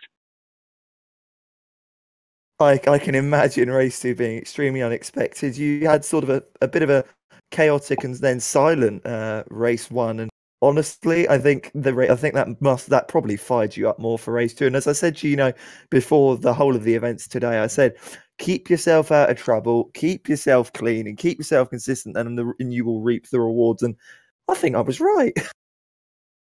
Yeah, especially in race two, like I said, I sort of got through the carnage that happened early on. I really don't know what happened exactly, but I know just driving underneath someone, I think, and I somehow got away with it, and I was in P6. From then on, I noticed that most of the guys, except for Jason, like I said, had a different compound of tires, so I knew I had the pace advantage on that front. But yeah, I mean, there was more pace in it than I expected. Honestly, that's pretty much all I can tell you about. But of course, you had to fight for it as well. You had to fight past Faber at first, and then your own teammate. So a really strong comeback performance there from what wasn't necessarily a great grid position, with no disrespect. But yeah, fantastic drive in race two there. Do you have anything more to add about that first ever Zederick 1-2? Well, I mean, not really, apart from the fact that at least I'm very happy about it. I expect Jason to be just as happy as I am at this point. Maybe not as happy about the fact that I managed to get past him, but still, I mean, it's a 1-2 for the team, which is always great, especially after the season we've had last year. To come back, like this in round two with a 1-2, it's great, really. Thank you very much, Dowie, and congratulations on that fantastic race victory. Thank you. I'll try to get a few more if I get the chance. So, from our race 2 winner, seeing as we're on a bit of a Zederick theme, should we bring in Jason Muscat, our second place in race 2 and third place in race 1? Jason, a double podium for you. Yes, good result considering the penalty I had for race 1. Was very happy with the recovery. Got really lucky at the end when Michael made a mistake in the last turn. Race 2, I thought I had it after I overtook Faber. But yeah, I think Dowie saved the tires much more than me, so he had the advantage. I tried to fend him off, but I had no tires left. Well, still a fantastic result, and you really stuck with him at the end there for your P2 and the first ever Zederick 1-2 as well. You must feel very proud to have contributed to that. Yes, I'm really happy for the whole team that we're doing so well. Hope we can continue on this for the next rounds. And of course, you've been a fantastic asset to your team in general. Don't take my word for it, but I'm pretty sure you're leading the championship. So, yeah, do you think you can keep up this momentum for the future rounds? Too early to say, but I hope so. The most important is consistency, not winning, as you can see. I just need to finish as much as I can in the top 10 and we'll see where we are close to the end of the season. Thank you very much, Jason, and a fantastic double podium result for you today. Thank you. And finally, I'm going to hand over to my co-commentator, Alex Skinner, as we interview our Race 1 victor, Ben Hamlet. Ben, welcome once again. I have seen, it's been a week since I was last here with you in the broadcast booth, obviously a bit more silent last week. So you've come from Formula Challenge, you've now been picked up by Rookie Monsters, you went forward to win race 1, and then race 2 happened. So do you sort of want to give us a bit of an update or a bit of a sort of a brief overview of your full weekend from the driver's perspective? Obviously race 1 was really good, a really close race, especially with my teammate Matt, who was really, really fast actually, and I had to work quite hard to hold him off, but we got a bit unlucky with the pit stops, maybe a little bit of miscommunication, but and he got held up, so because I think he would have been challenging me for the win if not. But that was really good to pick up the win. And race 2, unfortunately, our factor decided to kill me. Another driver lagged and ended up inside my cockpit, resulting in me going upside down. So it was a bit unlucky, but a positive was I was up to 3rd in the first corner from 6th. So I think we would have had a really good result if that bit of luck didn't happen. So, yeah.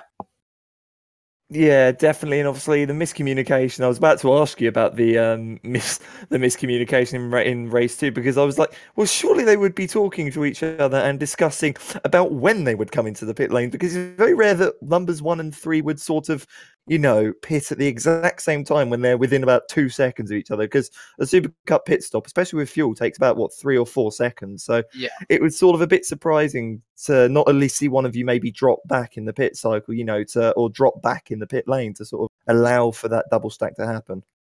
Sadly, may have been my fault. I miscalculated. I didn't have enough fuel to go for another lap, so last minute I had to dive into the pits. So it was probably my fault on that end, but it's, first race in this championship and only my second ever GPV race, so these things happen.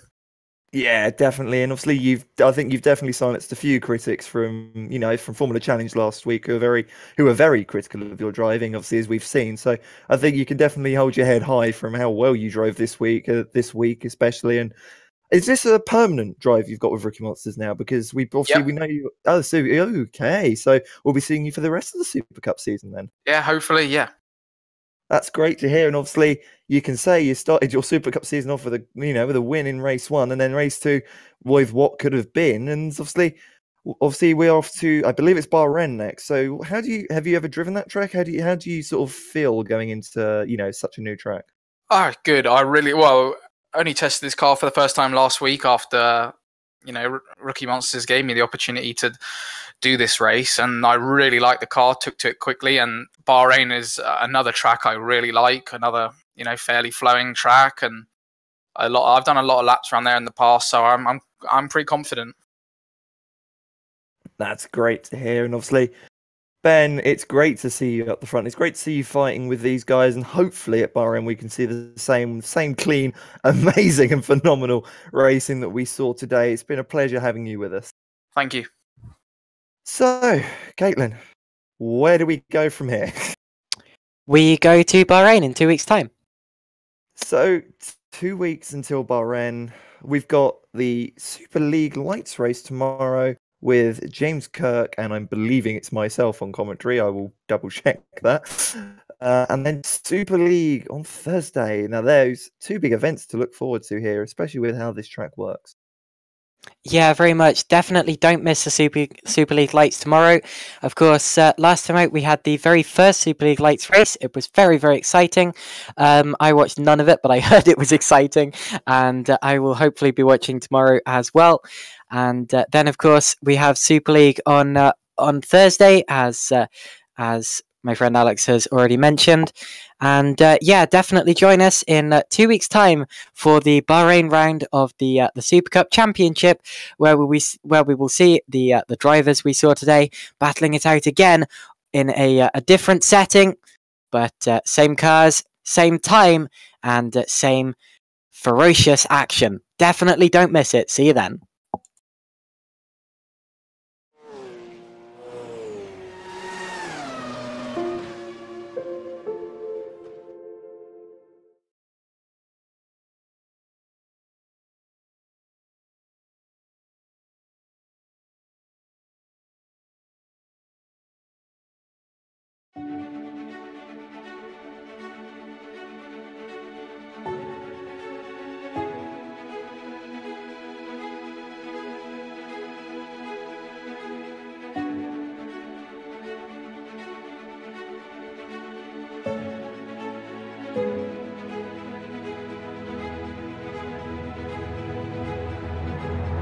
Kevin's gone off! Kevin's gone off!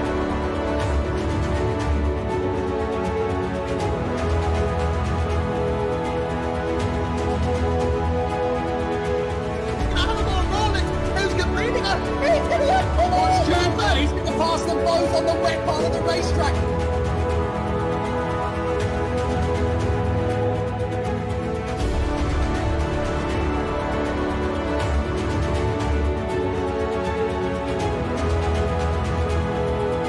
Oh, he's swings left and right, didn't he? Trying to put Morris up, Morris! Oh! That was so close.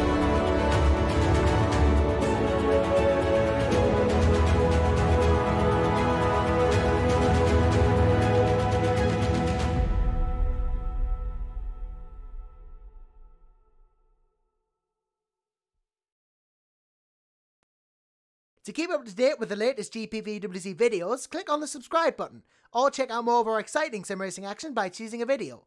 For more information on the league, visit gpvwc.com.